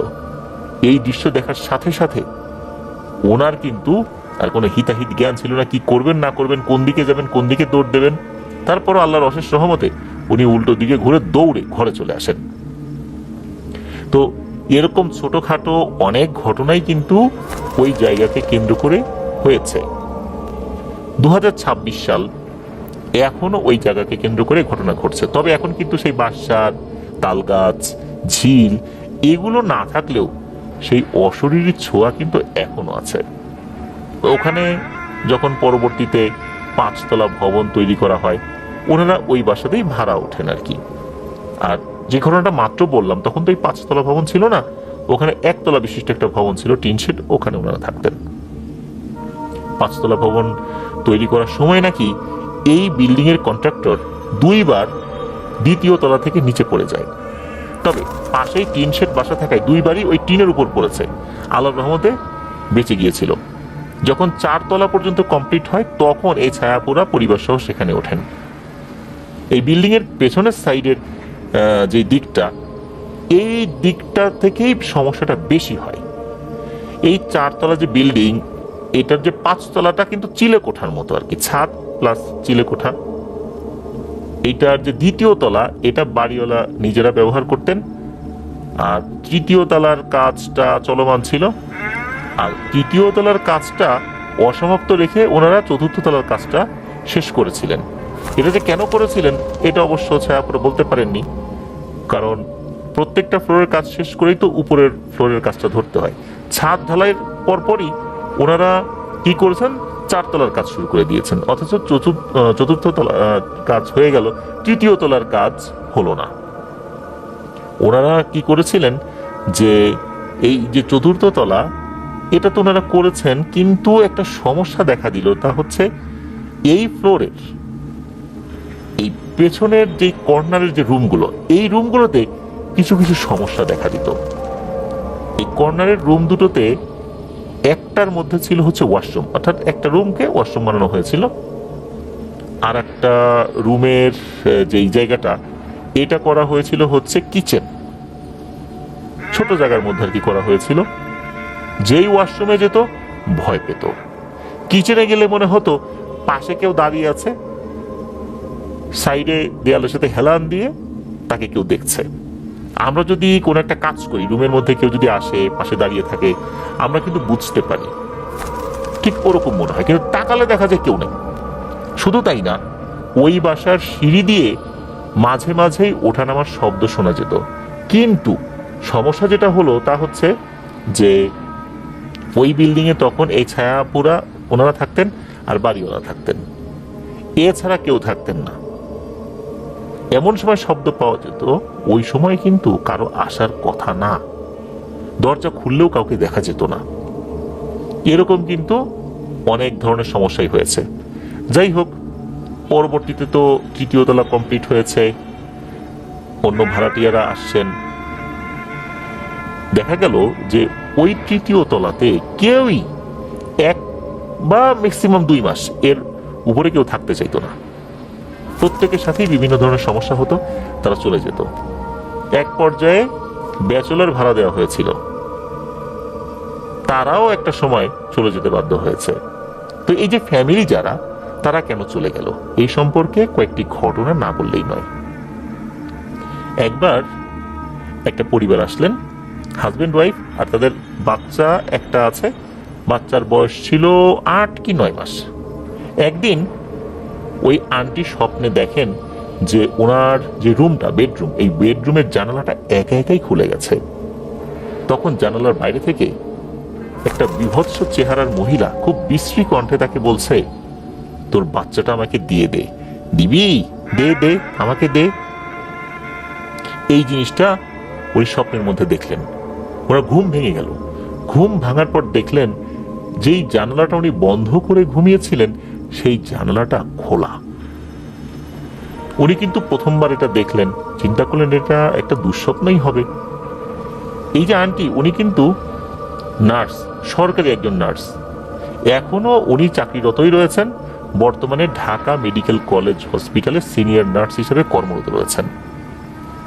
এই আন্টি পরবর্তীতে আরো একবার এই জিনিসটা দেখেছেন, আর উনি ওই বাসায় ওঠার পর থেকেই খুব দুর্বল হতে থাকেন। আর ওনার বাচ্চারও বিভিন্ন ধরনের অসুস্থতা লেগেই থাকে, জ্বর, শারীরিক দুর্বলতা।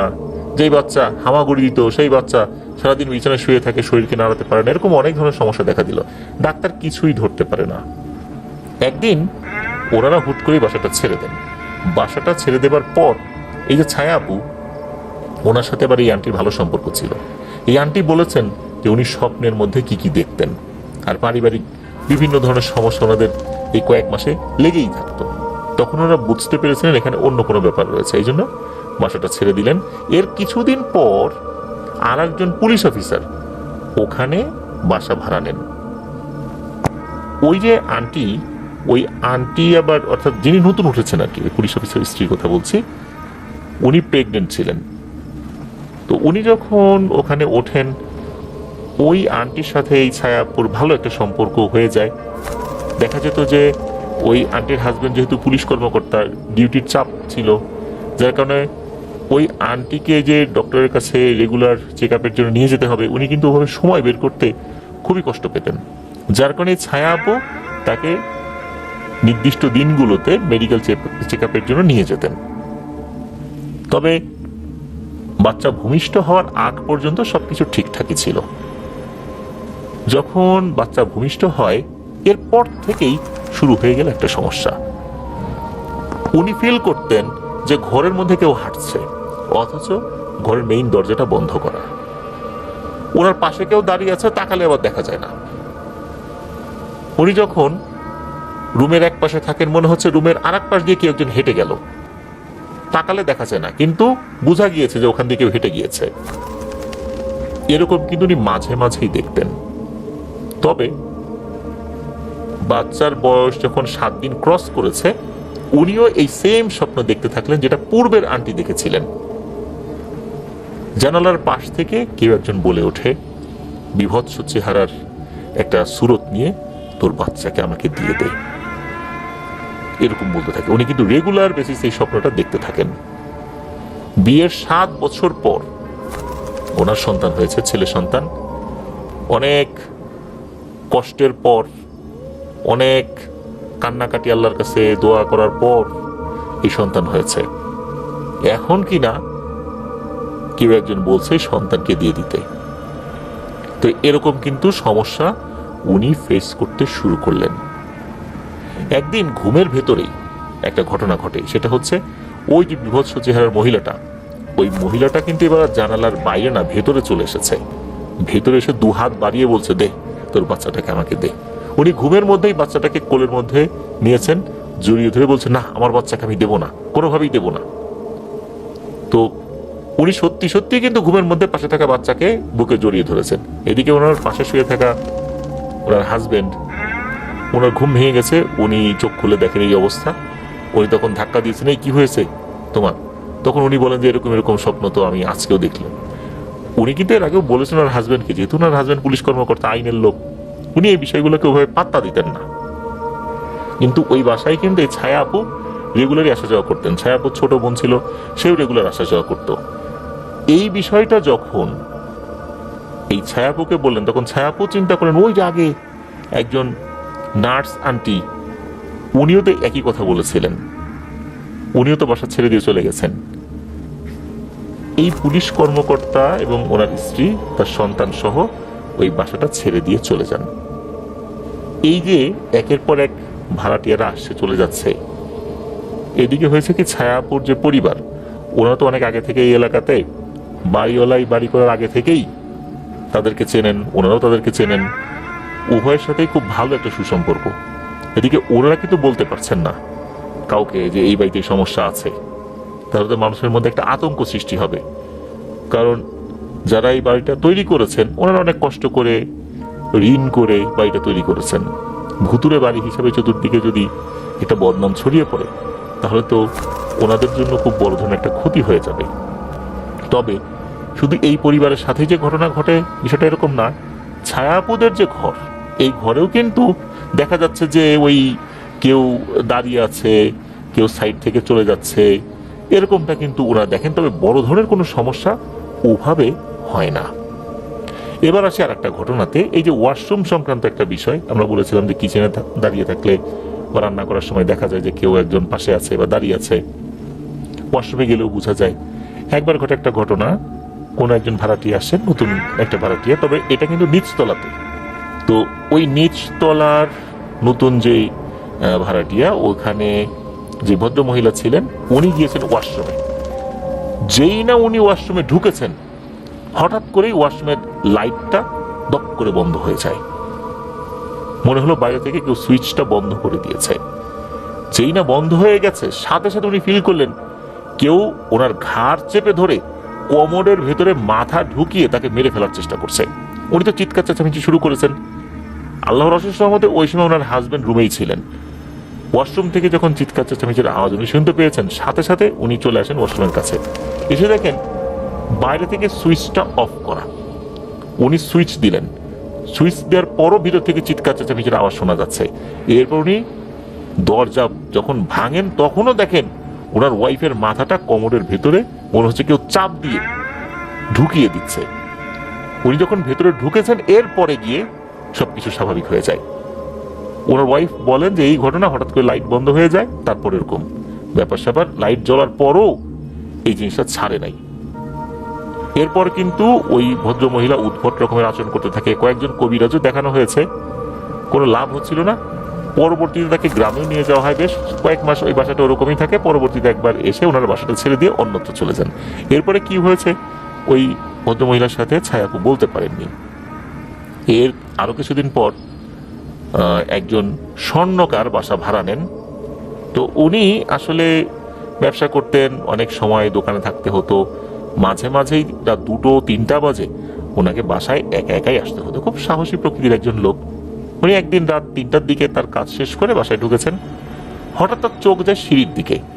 বলে রাখা ভালো, তার রুমটা ছিল সিঁড়ির কাছেই। উনি দূর থেকেই খেয়াল করেন দোতলায় উঠতে যে সিঁড়িটা, ওইখানে সাদা কাপড় পরা কোনো মহিলা বসে আছে। মনে হচ্ছে কাপড়ের কাপড় জাতীয় কিছু একটা শরীরে জড়িয়ে রেখেছে। তার শরীরের গড়নে বোঝা যাচ্ছিল উনি একজন ভদ্র মহিলা হতে পারেন, কিন্তু ভদ্র মহিলা হলে এত রাত্রে এখানে তো এইভাবে বসে থাকার কথা না। আর যেহেতু উনি একজন সাহসী মানুষ, উনি চিন্তা করেন থাক, হয়তোবা অন্য কোনো বাড়িতে কোনো একজন মহিলা বেড়াতে এসেছে, হয়তোবা গ্রামের মানুষ ফ্ল্যাট বাড়িতে থাকতে অসুবিধা হয়, দম আটকে আসে, এই জন্য হয়তো সিঁড়ির ওখানে বসে আছে। তো উনি একটু উপরের দিকে ওঠার চেষ্টা করলেন তাকে পাশ কাটিয়ে। হঠাৎ করে ওনার নজর যায় ওই মহিলার দিকে। কি মনে করে তাকিয়েছেন তার চেহারার দিকে। যখনই তাকিয়েছেন তখনই দেখেন ভয়ঙ্কর একটা দৃশ্য। ওই মহিলার পুরো শরীর মানুষের মতো, কিন্তু মুখটা বিড়ালের মতো। যখনই এটা উনি দেখেছেন তখন তো উনি মারাত্মক ভয় পান, এমন জোরে একটা চিৎকার দিয়েছেন, এক চিৎকারে পুরো বিল্ডিং এ যারা যারা ছিল সবারই ঘুম ভেঙে গিয়েছে। সবাই বাইরে বেরিয়ে এসেছেন। দেখা গেল উনি খুব ভাবাচ্ছেন, যদিও বা উনি জ্ঞান হারান নাই, খুব ভাবাচ্ছেন, খুব ভয় পেয়েছেন। কি হয়েছে জিজ্ঞেস করলে উনি এই বিষয়টা খুলে বলেন। এর পরপরই উনি ওই বাসাটা ছেড়ে দিয়েছিলেন। এরপরে আসি 2022 কি 23 সালের ঘটনা। এরকম ঘটনা তো ওই বাসায় সবসময়ই হচ্ছে। তো দেখা যাচ্ছে যে এই 22-23 সালেও এরকম ঘটনা হয়েছে। আর এই যে ছায়াপুরা ওনারা চতুর্থ তলায় যখন উঠেছেন, পঞ্চম তলাতে চিলে কোঠার মতো জায়গাটা রয়েছে, ওইখানেও কিন্তু ওনারা ভাড়া নিয়েছেন। কারণ ওনাদের যেই ফ্ল্যাটটা, এখানে ওনাদের আসলে পর্যাপ্ত জায়গা হয় না, যার কারণে উপরের চিলে কোঠাতেও ওনারা ভাড়া নিয়েছেন, মাঝে মাঝে ওখানে ওঠেন। তো একবার হয় কি, ওনার ছোট বোন উপরে উঠেছেন ওই চিলে কোঠার ওই জায়গাতে, কিন্তু বেসিন আছে, থালা বাসন ধোয়া যায়, সুন্দর করে ওই জায়গাটাও সাজানো আছে। ওই চিলে কোঠার ওখানে উঠে ওনার ছোট বোন থালা বাসন ধুচ্ছিলেন। হঠাৎ করে মনে হলো সাঙ্গা করে তার পেছন থেকে কোনো একটা জিনিস দ্রুত চলে গেল। অনেক সময় কোনো বিমান যদি অতি দ্রুত চলে যায়, যেমন একটা শব্দ হয় শো করে, ওরকম হলো। কিন্তু সেটা আকাশ থেকে ওই শব্দ আসেনি, এসেছে তার পেছন থেকে। এত জোরে গিয়েছে যে একটা বাতাসের দমকা হাওয়া তার শরীরেও লেগেছে। উনি চিন্তা করেন কি ব্যাপার, কি হলো। মনে হয় এটা মনের ভুল, এই ভেবে উনি আবার কাজ করছেন। দ্বিতীয়বারের মতো আবারও সেম জিনিসটা উনি ফিল করেন। এরপর তো ভয়ে থালা বাসন রেখে চতুর্থ তলায় ওনার আম্মুর কাছে দৌড়ে চলে যান। ওনারা বিছানায় যখন শুয়ে থাকেন, কখনো কখনো মনে হয়েছে বিছানাটা থরথর করে কাঁপছে, মনে হচ্ছে ভূমিকম্প হচ্ছে। আসলে কিছু না, ওই বিছানা ছাড়া অন্য সব কিছুই ঠিকঠাক আছে। তো এরকম কিন্তু এমন হয়েছে যে ওনাদের বাসা আত্মীয় স্বজন এসেছে, ওনারাও টের পেয়েছেন। তবে ওনাদের সাথে বড় ধরনের কোনো ক্ষয়ক্ষতি হয়নি। এখনো নাকি ওই বাড়িতে এই ধরনের ঘটনা ঘটেই চলছে। এর মধ্যে একদম লেটেস্ট ঘটনা যেটা, এই 2026 সালের কথাই। ওনারা যখন ওই বাড়িতে উঠেছেন তখন তো এই বাড়িওয়ালার যিনি স্ত্রী, মানে বাড়িওয়ালি, উনি জীবিত ছিলেন, উনি মারা গেছেন। আর যিনি বাড়িওয়ালা, উনি প্যারালাইজড হয়ে কিন্তু বিছানায় পড়ে আছেন। ওনার ছেলে মেয়েরা মেয়েরা বাইরে থাকে বলতে ওই বাড়ির কাছাকাছি জায়গাতেই থাকে, আর ছেলে ওই বাড়িতেই থাকে। ছেলের ওয়াইফ, ছেলে ওনাকে দেখাশোনা করেন। তবে মাঝে মাঝে হয় কি, যে এই যে ছায়া আপু, ওনার ছোট বোন ওই বাড়িতে যায়। ছায়া আপু আর ওনার ছোট বোন ওই বাড়িতে গিয়ে ওই বাড়িতে দেখা যাচ্ছে যে ওনাদের সাথে গল্প গুজব করেন। মাঝে মাঝে এমন হয় যে ওনার ছেলের বউ তার বাবার বাড়িতে বেড়াতে গিয়েছে, ছেলে কাজে গিয়েছে। এই যে আঙ্কেল, উনি তো অসুস্থ অবস্থায় পড়ে আছেন, একাকী অবস্থা, কখন কি হয়। তখন এই যে ছায়া আপু, ওনার বোন ওনাদের বাসা থেকে ওইখানে যান, তার সাথে কথাবার্তা বলেন, তার কিছু লাগবে কিনা জিজ্ঞাসা করেন। কিছু যদি নাও লাগে তখন ওনারা ওই বাসায় যান, ড্রয়িং রুমে বসে টিভি দেখলেও অন্তত যাতে করে বুঝতে পারেন ওই বাড়িওয়ালা ভদ্রলোক যে না, আমার এই বাসায় কেউ একজন আছে, আমি একা না। তো এরকম একটা ঘটনা ঘটে। সেটা হচ্ছে এই যে যিনি ছায়াপু, ওনার ছোট বোন, উনি ড্রয়িং রুমে বসে আছেন। মূলত উনি গিয়েছিলেন কিন্তু টেলিভিশন দেখার জন্য না, পড়ার জন্য। ওনার বাসা ওই সময় পড়া হচ্ছিল না, তখন মনে হলো যাই, ওই বাড়িওয়ালা আঙ্কেল যিনি আছেন উনি তো এখন একাই আছেন, অসুস্থ মানুষ, উঠতে পারেন না, আমি ড্রয়িং রুমে বসে একটু লেখাপড়া করি, উনি ওনার মতো ঘুমাক। পরে ওনার ছেলে আসলে আবার উনি চলে আসবেন আর কি নিচে, এরকম পরিকল্পনা করেছেন। যখন উনি ড্রয়িং রুমে বসে আছেন, পড়ছেন, হঠাৎ করে মনে হচ্ছে হাতি যদি ফস ফস শব্দ করে, হাতি কিন্তু এক ধরনের রেগে গেলে শব্দ করে, এটা কিন্তু হাতির আলাদা একটা শব্দ আছে যেটা অন্য কোনো প্রাণীর সাথে মেলে না, মনে হচ্ছে ওরকম শব্দ। খেয়াল করলেন যে ওনার পাশে একটা টেবিলে হাতির একটা বড় সড়ো পুতুল রাখা আছে। যখনই তাকিয়েছেন উনি দেখতে পেলেন মনে হচ্ছে এই পুতুলটা জীবন্ত, তার দিকে ভয়ঙ্করভাবে তাকিয়ে আছে, সুর নাড়াচ্ছে আর ভয়ঙ্করভাবে ফসফস শব্দ করছে। এটা দেখে তো উনি মারাত্মক ভয় পেয়ে যান। তখন উনি প্রথম দিকে মনে করছেন মনের ভুল, কিন্তু ভালো করে খেয়াল করেন যে আরে এটা তো সত্যি। এরপর তো মারাত্মক ভয় পেয়েছেন, ওখান থেকে দ্রুত চলে আসেন। এর কিছুক্ষণ পরে ওই বয়স্ক বাড়িওয়ালার ছেলেও চলে আসে। তখন অবশ্য উনি কিছু বলেন নাই যে এই ঘটনা, তো ছেলে মনে করছে যে আরে আমার বাবাটা একা পড়ে আছে, ওরা তো একটু আসতে পারতো। তো পরবর্তীতে ওনারা বলেছিলেন যে হ্যাঁ অনেকক্ষণ ছিলেন, একটু আগে চলে আসেন, তবে কি কারণে চলে আসছেন এইটা অবশ্য বলেননি। তো এরকম কিন্তু অনেক ঘটনাই ঘটেছে। যেমন ছায়াপু বলেছেন যে একবার হয়েছে কি ওনারা দুই বোনই ওখানে গিয়েছেন, যাওয়ার পর এক বোন এক পাশে আর এক বোন আর এক পাশে, মানে দুই রুমে দুইজন বসে আছেন, কারণ ওই বাসায় ওনাদের অবাধ আসা যাওয়া ছিল। এই ছায়াপু খেয়াল করলেন এই যে বাড়িওয়ালা যে আঙ্কেল, ওনার মেয়ে এসেছে।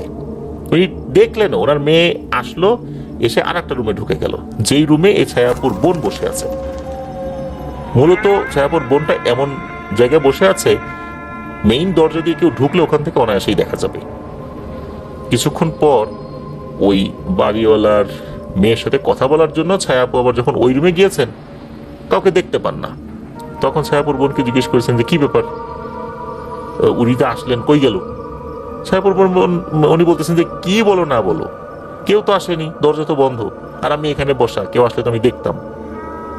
এরকম কিন্তু অনেক ঘটনা ওই বাড়িতে ঘটেই চলছে, তো ঘটেই চলছে। অনেক ধরনের ঘটনাও ঘটে, যেমন কলিং বেল রাতের বেলা বাজে, দরজা খুললে কাউকে দেখা যায় না।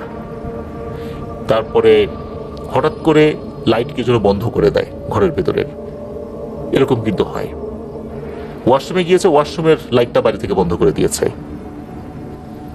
ওয়াশরুম তো এমনি অন্ধকার, হঠাৎ করে রাতের বেলা যদি কেউ ওয়াশরুমের লাইট বন্ধ করে দেয় তখন কেমন ভয় লাগতে পারে।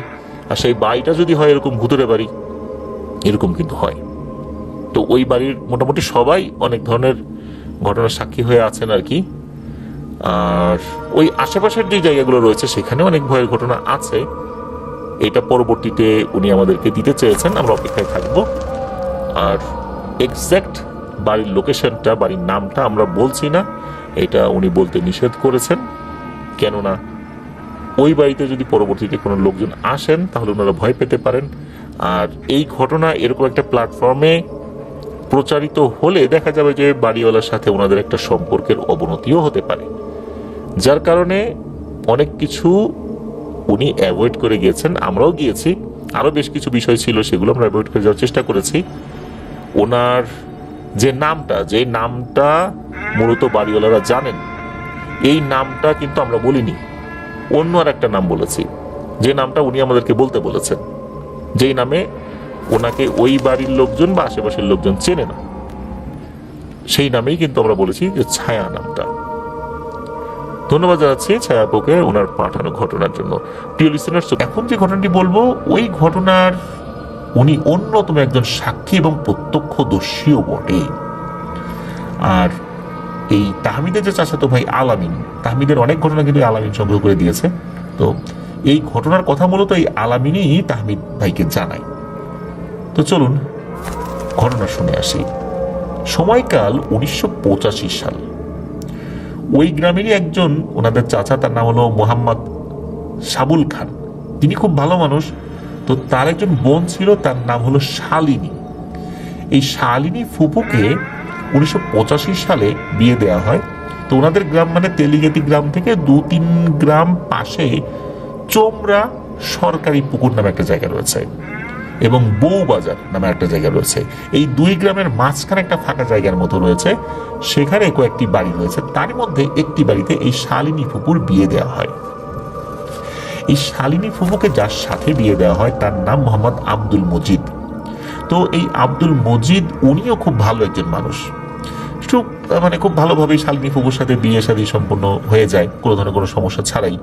কিন্তু বিয়ে হয়ে যাওয়ার পরেই শুরু হয় এক মহা মুসিবত। জীবনটা দুর্বিষহ হয়ে যায় এই শালিনী ফুপুর। প্রিয় লিসেনার্স, কি ভাবছেন? উনি শ্বশুর বাড়িতে গিয়ে অশান্তি ফেস করেছেন, শ্বশুরবাড়ির লোকজন ভালো ছিল না, এরকমটা না, এরকমটা না। বিয়ের অল্প কয়েকদিনের মাথায় উনি ভীষণভাবে অসুস্থ হয়ে পড়েন। তবে ওনার এই অসুস্থতা অন্যান্য সমস্ত অসুস্থতা থেকে বেশ ভিন্ন। আমরা বিভিন্ন সময় অসুস্থতা যখন এই প্যারানরমাল ঘটনায় বলি, তখন দেখা যায় এই যে ঝাড়ফুঁক হয়, ওষুধ খায়, কোনো ভালো হয় না, কিন্তু ওনার বিষয়টা কিন্তু এরকম না। উনি কোনো একটা রোগে আক্রান্ত হতেন, অসুস্থ হতেন, ডাক্তার দেখানো হতো, তারপর ওষুধ খাওয়ানো হতো, আল্লাহর রহমতে উনি কয়েকদিনের মধ্যে ভালো হয়ে যেতেন। ভালো হওয়ার পর 1-2 দিন ভালো থাকতেন, আবার আর একটা অসুখে পড়তেন উনি। এইভাবেই ওনার প্রতিনিয়ত চলছে তো চলছে। কিন্তু ওই ব্যাপারটা একই সিরিয়ালে চলতো। 2-3 দিন ভালো থাকতেন, আবার অসুখ হতো, ওষুধ খেতেন, ভালো হয়ে যেত। এইভাবে কিন্তু চলছে। উনি যেহেতু সদ্য বিবাহিত একজন মহিলা, এই অসুস্থতার কারণে পরিবারের কাজ তো আসলে উনি করতে পারেন না। আর উনি যেই পরিবারে বউ হয়ে গিয়েছেন, সেই পরিবারে ওনার যে শ্বশুর শাশুড়ি ছিলেন বা অন্যান্য যে আত্মীয় স্বজনরা ছিলেন, তারা যে ধনী ছিলেন বিষয় এরকম না। মোটামুটি মধ্যবিত্ত পরিবার বলতে গ্রামে যেটা বোঝায় ওরকমই ছিলেন। কিন্তু তারপরেও এই যে শালিনী ফুপুর চিকিৎসার জন্য ওনারা বিন্দু মাত্র কোনো কার্পণ্য করেন নাই। একটাবারের জন্য এই শালিনী ফুপুর মা বাবাকে বলেন নাই যে আপনার মেয়ে অসুস্থ, এরকম অসুস্থ মেয়েকে আমার ছেলের সাথে বিয়ে দিয়েছেন কেন। ওনারা কিন্তু শালিনী ফুপুকে আগে থেকে চিনতেন। শালিনী ফুপু একদম সুস্থ স্বাভাবিক ছিলেন। হঠাৎ করে এই বাড়িতে এসে অসুস্থ হয়ে যাওয়ার পর ওনারা নিজেকেই দোষারোপ করতে, হারে ভালো মেয়েটা আমাদের বাড়িতে এসে অসুস্থ হয়ে গেল, মনে হয় আমাদের এখানে কোনো সমস্যা। তো ওনারা এটাও বলতেন যে এই মেয়ে যদি আমাদের হতো, আর একটা শ্বশুর বাড়িতে তাকে বিয়ে দেওয়ার পর যদি আর একটা বাড়িতে গিয়ে বা তার শ্বশুর বাড়িতে গিয়ে এই ধরনের অসুস্থ হয়ে যেত, তাহলে এই মেয়েটাকে না জানি কত কথা শোনাইত। ওই চিন্তা করে ওনারা সর্বোচ্চ চেষ্টা করছে যে শালিনী ফুপুকে সুস্থ করার জন্য। শালিনী ফুপুর ভাগ্য এদিক থেকে ভালো যে ওনার শ্বশুর বাড়ির লোকজন সর্বোচ্চ চেষ্টা করছে, সর্বোচ্চ সহযোগিতা তারা করেছেন তাকে সুস্থ করার জন্য। তার অসুস্থ অবস্থাতেও তার সেবা যত্ন করার চেষ্টা করেছেন। কিন্তু সমস্যা বাদে হলো এই আশেপাশের প্রতিবেশী নিয়ে, বা ওনার শ্বশুর বাড়িতে যারা থাকতেন নিকট আত্মীয় স্বজন, এছাড়াও তো শ্বশুরবাড়ির আরো দূর সম্পর্কের আত্মীয় স্বজন রয়েছে।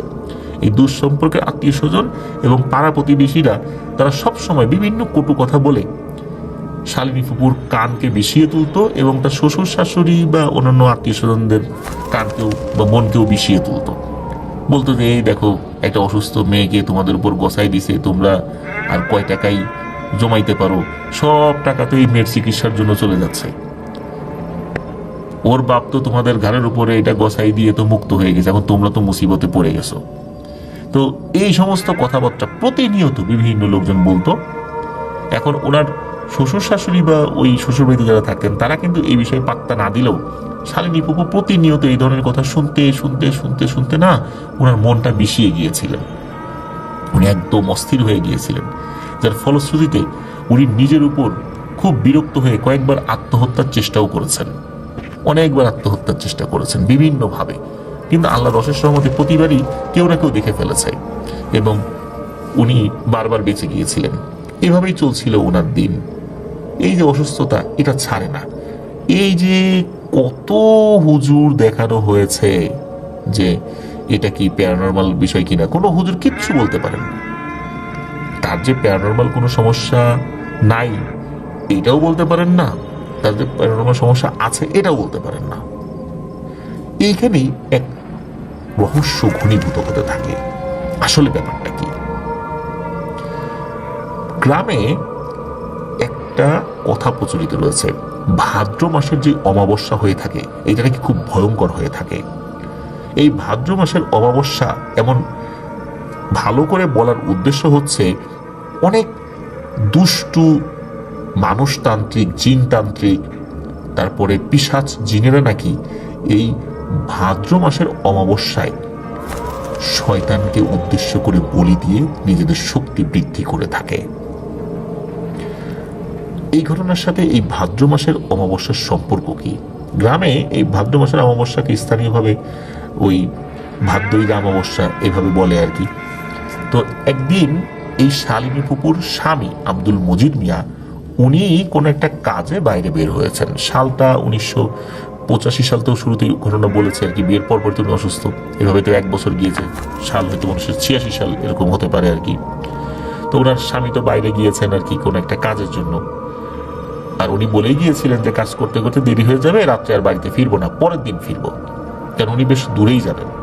আর ওই সময় তো রাস্তাঘাট এত ভালো ছিল না, তারপর আবার তেলিগাতি গ্রাম থেকে মেইন শহর, বেশ অনেকটা পথ পাড়ি দিতে হবে।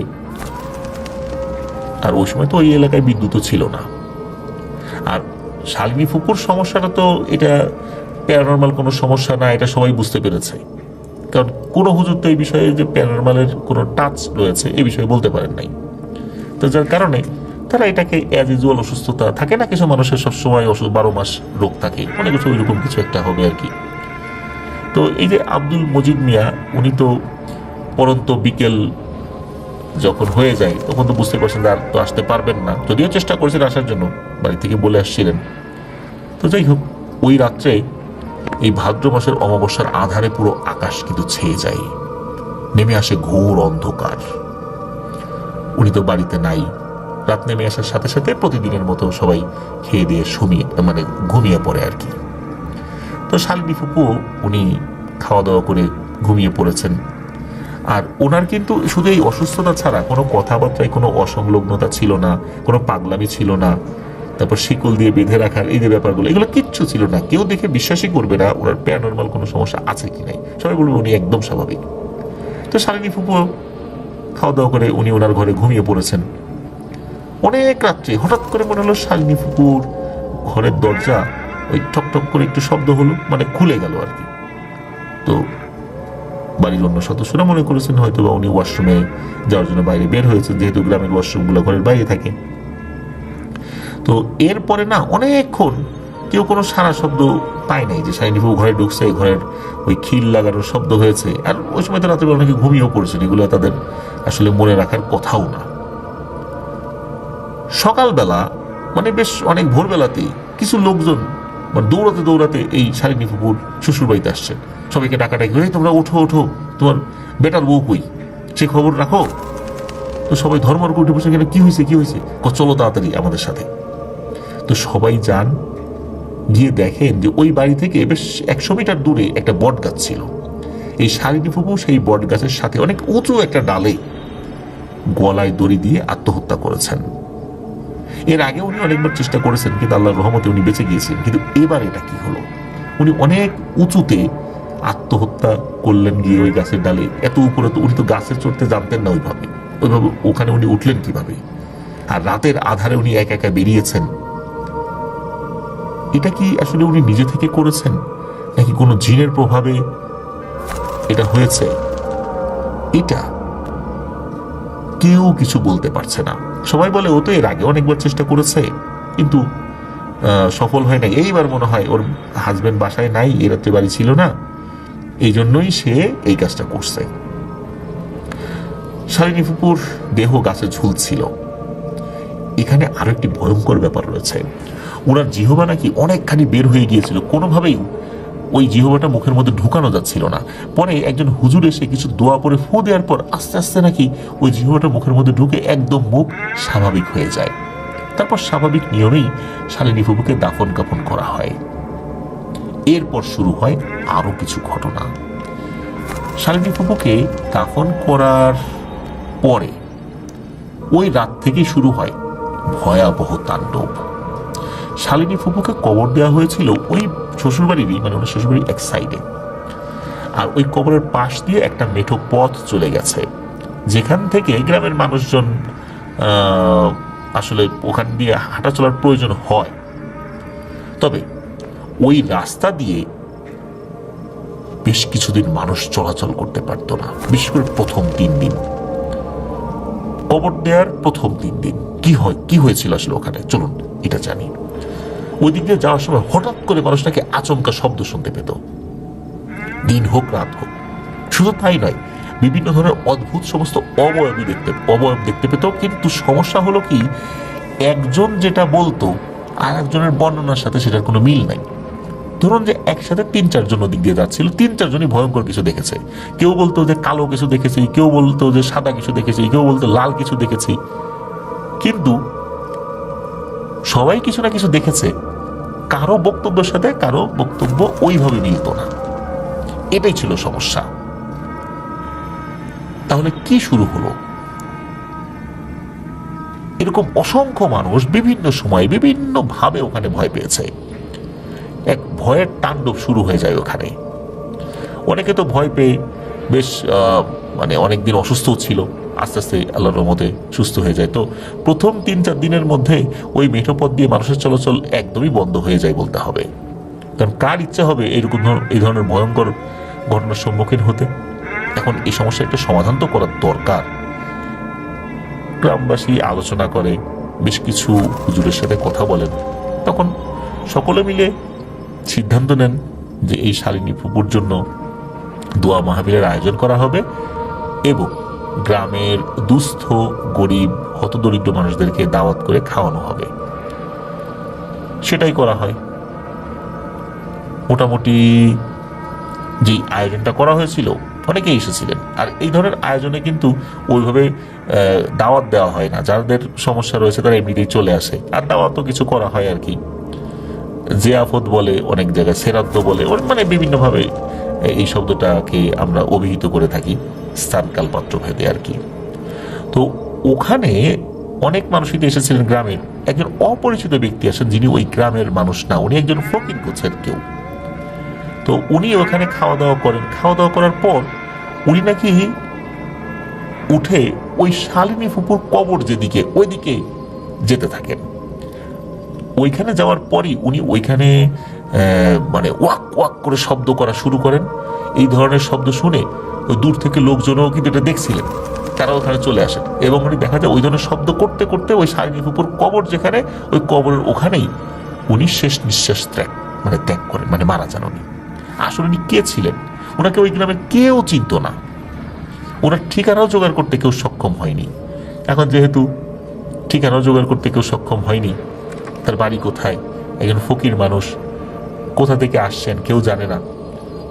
আর উনি যেহেতু মুসলিম ছিলেন এটা দেখেই বোঝা যাচ্ছিল, যার ফলশ্রুতিতে ওনাকে ইসলামিক নিয়মকানুন মেনে শালিনী ফুপুর কবরেরই কাছাকাছি কোনো একটা জায়গায়, নির্দিষ্ট করে এখন বলা যায় না যে ওই কবরটি এক্সাক্ট কোথায় হয়েছিল, তো সেখানে তাকে সমাহিত করা হয়। আসলে উনি হঠাৎ করে খাওয়া দাওয়া করে ওখানে কেন গেলেন, যাওয়ার পর ওখানে ওইরকম বমির ভাব উঠে উনি কেনই বা ওখানে মারা গেলেন, এই বিষয়টাও এক রহস্য রয়ে গেল। প্রথমত শালিনী ফুপুর অসুস্থতা, তার মৃত্যু রহস্য রয়ে গেল। তারপর এই যে এই ফকিরের মৃত্যুটাও এক রহস্য রয়ে গেল। কিন্তু এই সমস্যা কিন্তু বন্ধ হলো না। তবে আগের মতো ঘন ঘন হচ্ছিল না, বেশ গ্যাপে গ্যাপে হচ্ছিল। আর অতটা ভয়ঙ্কর ছিল না, হালকা পাতলা টুকটাক মানে ভয় হচ্ছিল আর কি, এরকম কিছু আর কি চলছিল। তো এই যে আলামিন, যিনি এই তাহমিদ ভাইয়ের চাচাতো ভাই, তো আলামিনের একজন চাচা রয়েছে, তার নাম হলো মোহাম্মদ আকবর আলী। সবাই তাকে রাঙা কাকা বলে ডাকে, বা কেউ রাঙা ভাই বলে ডাকে, কেউ ভাই, কেউ কাকা, কিন্তু নামের আগে রাঙা শব্দটা ব্যবহার করে, রাঙা ভাই, রাঙা কাকা, এইভাবে আর কি ওনাকে ডাকে। তো আমরা রাঙা কাকা বলেই সম্বোধন করব। তো এই রাঙা কাকা তখন একজন টকবকে যুবক মানুষ এবং বেশ সাহসী যুবকও বটে। মানে এই ঘটনার মানে শালিনী ফুপুর মৃত্যুর 3 মাস পরের কথা বলছি আর কি, তখন 1986 সালই হবে, বা মানে কাছাকাছি কোনো সময় হবে আর কি। তার বয়স তখন 20-22 বছর এরকম আর কি। তো উনি ওই সময়ে ওনার বাড়ির পাশেই একজনকে প্রাইভেট পড়াতেন।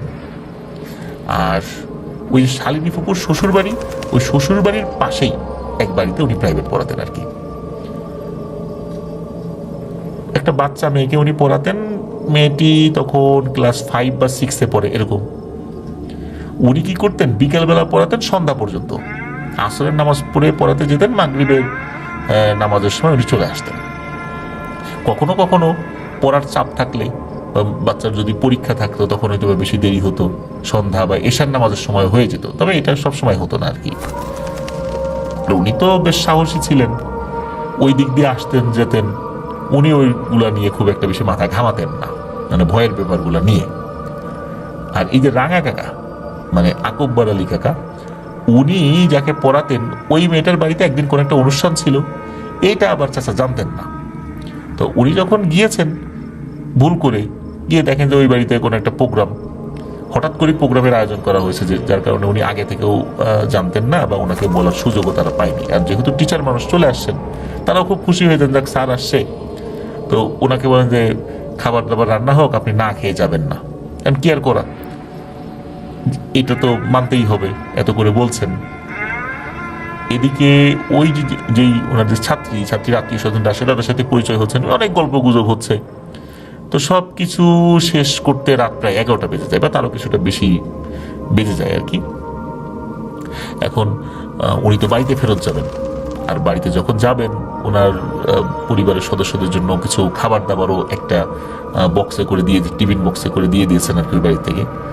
এখন অনেকেই বলছে যে আপনি যে দিক দিয়ে যাবেন ওই জায়গাটা তো ভালো না, মানে এই যে ওনার স্টুডেন্টের বাড়ির সদস্যদের মধ্যে কেউ কেউ বলছেন।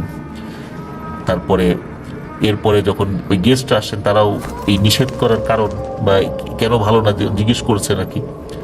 তখন তারাও যখন শুনলেন, তখন ওই স্যারকে বললেন যে স্যার আপনি একটা কাজ করে আজকে থেকে যান, আমরা তো গেস্টরা আসছি, গল্প করতে করতে কাটাই দেবো রাতটা। উনি বলেন যে না, এটা কিভাবে হয়, আমার বাড়ি তো খুব বেশি দূর না, চলে যাই। আর আপনারা যে ভয়ের কথা বলতেছেন ওগুলা আমার আসলে মাথার ভিতরে কাজ করে না, ওগুলো তো আমি ভয়ই পাই না। যখন সবাই দেখলো যে না, উনি এই বিষয়ে খুব একটা আগ্রহ দেখাচ্ছেন না, ঠিক আছে যাক, তো উনিও রওনা দিয়েছেন আর কি। এখন উনি তো রওনা দিয়েছেন, কিন্তু সবার কথা শুনে, মানে একটু ভয়ের কথা শুনে ওনার মনের ভিতরে কিন্তু একটা খুচখুচানি হচ্ছিল, যে না জানি আবার কোন বিপদে পড়ি কি না, কারণ গ্রামের বহু লোকই তো এই বিপদে পড়ছে। উনি না হয় পড়েন নাই, উনি সাহস দেখান, তো উনি তো হেঁটে আগাচ্ছেন, মনের মধ্যে ভয় কিন্তু কিছুটা কাজ করছে। রাত তখন 12টা প্লাস হয়ে গেছে, চারদিকে শুনশান নীরবতা। মাটির রাস্তা ধরে উনি এগিয়ে চলছেন এক পা করে, আর একাধারে পড়ে যাচ্ছেন আয়াতুল কুরসি, দুরূদ শরীফ, এটা কিন্তু পড়েই যাচ্ছেন। হঠাৎ করে উনি দেখতে পান যে ওই যে কবর, শালিনী ফুপুর কবর, ওটার কাছাকাছি চলে আসছেন। আর ওই কবরের একটা সাইড থেকে মনে হলো সাদা কাপড় পরা একটা বৃদ্ধা মহিলা বের হলো। আমরা নামাজের সময় রুকুতে গেলে যেভাবে আমরা ঝুঁকে থাকি, মনে হচ্ছে ওই মহিলাটা বয়সের ভারে ওইভাবে ঝুঁকে রয়েছে। সাদা চকচকে একটা শাড়ি পরা, অন্ধকারের মধ্যেও শাড়িটা বেশ চকচক করছে, হাতে একটা লাঠি রয়েছে, আর রাস্তাটা শুকনা ছিল। উনি যখন লাঠি নিয়ে এগিয়ে আসছিলেন, ইচ্ছা করে মনে হচ্ছে ঠক ঠক ঠক ঠক শব্দ করছেন। শব্দটা বেশ আওয়াজ আকারে কানে এসে লাগছিল আর কি ওনার, এই রাঙা কাকার। চারদিকে শুনশান নীরবতা হওয়ার কারণে মনে হচ্ছিল এই আওয়াজটা আরো বেশি কানে লাগছে। আর হ্যাঁ, ওইভাবে ওই কুজো হয়ে থাকার কারণে ওনার মুখটা কিন্তু ওইভাবে দেখা যাচ্ছিল না। আর আমরা যদি নাক চেপে ধরে কথা বলি, কেমন নেকো নেকো সুরে কথা হয় না, তো ওরকম করে হঠাৎ করে নাকি বলে ওঠে, হ্যাঁ রে রাঙা আমি কোন পথ দিয়ে যাব, হ্যাঁ রে রাঙা আমি কোন পথ দিয়ে যাব, এইভাবে 2বার বলে। আর ওই বৃদ্ধা মহিলাকে দেখে রাঙা চাচা তো বুঝতে পারছেন যে এই জায়গায় এসে সবাই পায় ভয়, ওই কবরের ওই পাশ থেকে এই বুড়ি মহিলা বের হয়ে আসছে, এইটা তো স্বাভাবিক কিছু না। আর উনি তো বেশ সাহসী, এবং অনেকে আবার যখন ওই ওনার স্টুডেন্টের বাড়ি থেকে রওনা দেয়, সবাই আবার মানে বলে দিয়েছিল কখনো যদি ভয় পাওই সাহস হারাবা না, সাহস দেখাবা। তো উনি আবার অতিমাত্রায় সাহস দেখাতে গিয়ে করেছেন কি, উনি ওই বৃদ্ধা মহিলাকে বলছেন, গো বুড়ি তুমি আমার কিচ্ছু করতে পারবা না, এই বলে ওনার বাম হাতের বৃদ্ধাঙ্গুলি দেখাচ্ছে যে তুমি আমার কিচ্ছু করতে পারবা না। এরপরে উনি হাঁটা দিয়েছেন। তখন পিছন দিকে আবার তাকান, তাকিয়ে দেখেন ওই যে বৃদ্ধা মহিলা, সে ওরকম ঠক ঠক ঠক করতে করতে ওনার পিছনে পিছনে হেঁটে আসছে। তো ঘুরে যখন তাকিয়ে দেখেন যে ওই বৃদ্ধা মহিলাও হেঁটে আসছে, তখন আবার বলে, ও বুড়ি তুমি আমার চেনো নাই, আমি কিন্তু অন্য 8-10 জন মানুষের মতো না, তুমি কিন্তু আমার কিচ্ছু করতে পারবে না, তুমি আমাকে ভয় দেখাতে পারবে না। এইভাবে তুচ্ছ তাচ্ছিল্য করে বেশ রসিকতা করতেছে, কিন্তু উনি কিন্তু জানে যে এইটা কোনো স্বাভাবিক মানুষ না। হঠাৎ করে ওই বৃদ্ধা মহিলা বলে ওঠে, ও তাই না, আমি কিচ্ছু করতে পারবো না, আচ্ছা চল আগা। এদিকে রাঙা চাচা তো এগিয়ে যাচ্ছেন, পিছন থেকে ঠক ঠক শব্দ কিন্তু হচ্ছে, ওই বৃদ্ধা মহিলা কিন্তু আসছে। হঠাৎ করে রাঙা চাচার কাছে মনে হলো ওনার চোখ যত দূর যায় যে গাছপালা বা আশেপাশে যে গাছপালাগুলো রয়েছে, কোনো বাতাস ছাড়াই মনে হচ্ছে দুমড়ে মুচড়ে ভেঙে যাচ্ছে, এমন একটা অবস্থা। আর রাতটা এমন ছিল যে পূর্ণিমা হয়তো একদিন আগে পরে হয়েছে আর কি, এই জন্য চাঁদের আলো অতটা না থাকলেও কমও ছিল না, মোটামুটি পরিষ্কারই দেখা যাচ্ছিল। আর ওই চাঁদের আলোতে আর চারদিকে শুনশান নীরবতা সবকিছু মিলিয়ে এক ভয়ঙ্কর রূপ নিয়েছিল, যখন গাছপালাগুলো মনে হচ্ছিল ভেঙে চলে চুরমার হয়ে যাচ্ছে। উনি তো বাড়ির পথে জোরে জোরে হাঁটতে থাকেন, আর ওই যে বৃদ্ধা মহিলা সেও কিন্তু ঠক ঠক করতে করতে তার পিছন পিছন চলছে, পিছ কিন্তু ছাড়ছে না। আর ওই যে কিছু লোক বলে গিয়েছে যে সাহস ধরে রাখবা, উনি আবার পিছন দিকে ঘুরে যখন দেখেন যে ওই বৃদ্ধা মহিলা হেঁটে আসে, আবার উনি বলেন, ও বুড়ি তুমি তো আমার কিচ্ছু করতে পারবে না। কিন্তু আসলে উনি মনে মনে খুব ভয় পাচ্ছিলেন এবং ওনার সাহস আস্তে আস্তে কমছে। আর মাঝে মাঝে আবার ওই বৃদ্ধা মহিলা বলছিল, ও তাই না, কিচ্ছু করতে পারবো না রে, কি বলিস রে, চল চল আগা, বাড়ির দিকে যা। তো উনি তো আগাচ্ছেন, বেশ অনেকটা পথ এগিয়ে আসছেন, আর ওই যে বৃদ্ধা মহিলা কিন্তু তার পিছন পিছনে এগিয়ে আসছে। আর ওনার বাড়ির দিকে যেতেই সামনে পড়ে একটা মোটামুটি মানের একটা বাসা, বেশ অনেকগুলো বাস রয়েছে ওখানে। তো উনি যখন ওই বাঁশ ঝাড়ের কাছে পৌঁছেছেন, উনি দেখেন যে আরে এই বাঁশ ঝাড়ের বাঁশ গেল কই, একটা বাসও তো সোজা হওয়া না, সবগুলো বাঁশ মনে হচ্ছে মাটির সাথে লেপ্টে আছে, একটা বাঁশও সোজা না। আমরা সাধারণত এই ধরনের ঘটনায় দেখি যে একটা দুটা বাঁশ লেপ্টে আছে, কিন্তু না, ওই বাঁশের সবগুলো বাঁশ মাটির উপর লেপ্টে আছে। উনি তো জানেন যে এই বাঁশ যদি এখন আমি পার হতে যাই তাহলে কি অবস্থা হবে। তো ওই বাঁশের কাছাকাছি একটা লোকের বাড়ি আছে, সেই লোকের নাম হলো মণি। তো এখন ওই মণির বাড়ির পাশ দিয়ে যাওয়ার একটা রাস্তা রয়েছে, ওই বাঁশের ভিতরে না ঢুকলে আর একটা পথ রয়েছে, সেটা বেশ অনেকটা ঘুরে যেতে হবে। আর উপায় আর একটা, সেটা হলো এই বাঁশের উপর দিয়ে যেতে হবে। কিন্তু উনি তো জানেন যখনই উনি একটা বাঁশের উপর পা দিবেন সাথে সাথে বাঁশগুলো সোজা হয়ে যাবে, এটা তো উনি জানতেন। তো উনি চিন্তা করলেন যে মেঠো পথ ধরে যাব কি না। এখন মেঠো পথের ওখানে তো আবার রয়েছে খাল, তো ওই খালের ওপারে আবার কয়েকটা হিন্দু পরিবারের বসবাস ছিল, ওইখানে আবার একটা শ্মশান ছিল, তো ওই দিক দিয়ে আবার ঘুরে যেতে হবে। উনি চিন্তা করলেন যে সর্বনাশ, ওই পথটা তো আরো ভয়ঙ্কর। প্রিয় লিসেনার্স, আমরা কিছুদিন আগে তাহমিদের পাঠানো একটি ঘটনা নাম হলো ঘেনু, এই ঘেনু ঘটনা কিন্তু ওই শ্মশানের, যেটা বললাম আর কি। তো যাই হোক, ওই পথ দিয়ে তো যাওয়া যাবে না। এদিকে ওই বৃদ্ধা মহিলা তো এখনো পিছনে পড়ে রয়েছে, এখন কি করি। এখন উনি করেছেন কি, ওই যে মণি, যে ওই মণির বাড়ির দিকে দিয়েছেন দৌড়, এবং চিৎকার করতে করতে দৌড় দিয়েছেন। ওনার চিৎকার শুনে ওই বাড়ির সদস্যরা উঠে গেছে ঘুম থেকে, আরে এত রাত্রে চিৎকার চেঁচামেচি করে, তারা দ্রুত বের হয়ে আসছে। তারা বের হয়ে এসেই দেখে যে একটা লোক দৌড়ে এসেই তাদের সামনে সজ্ঞান হয়ে পড়ে গেছে।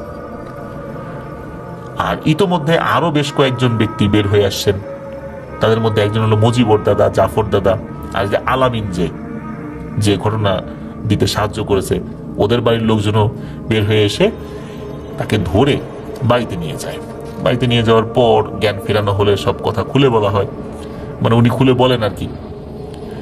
যখনই মানুষজন শুনেছে যে এই ধরনের একটা ঘটনা ঘটছে, তাড়াতাড়ি আবার ঘর থেকে বের করে গরম পানির সাথে আবার কয়লার পানি দিয়ে গোসল করিয়ে নাকি তাকে আবার গোয়াল ঘরের চারদিকে ঘুরিয়ে আনা হয়েছে।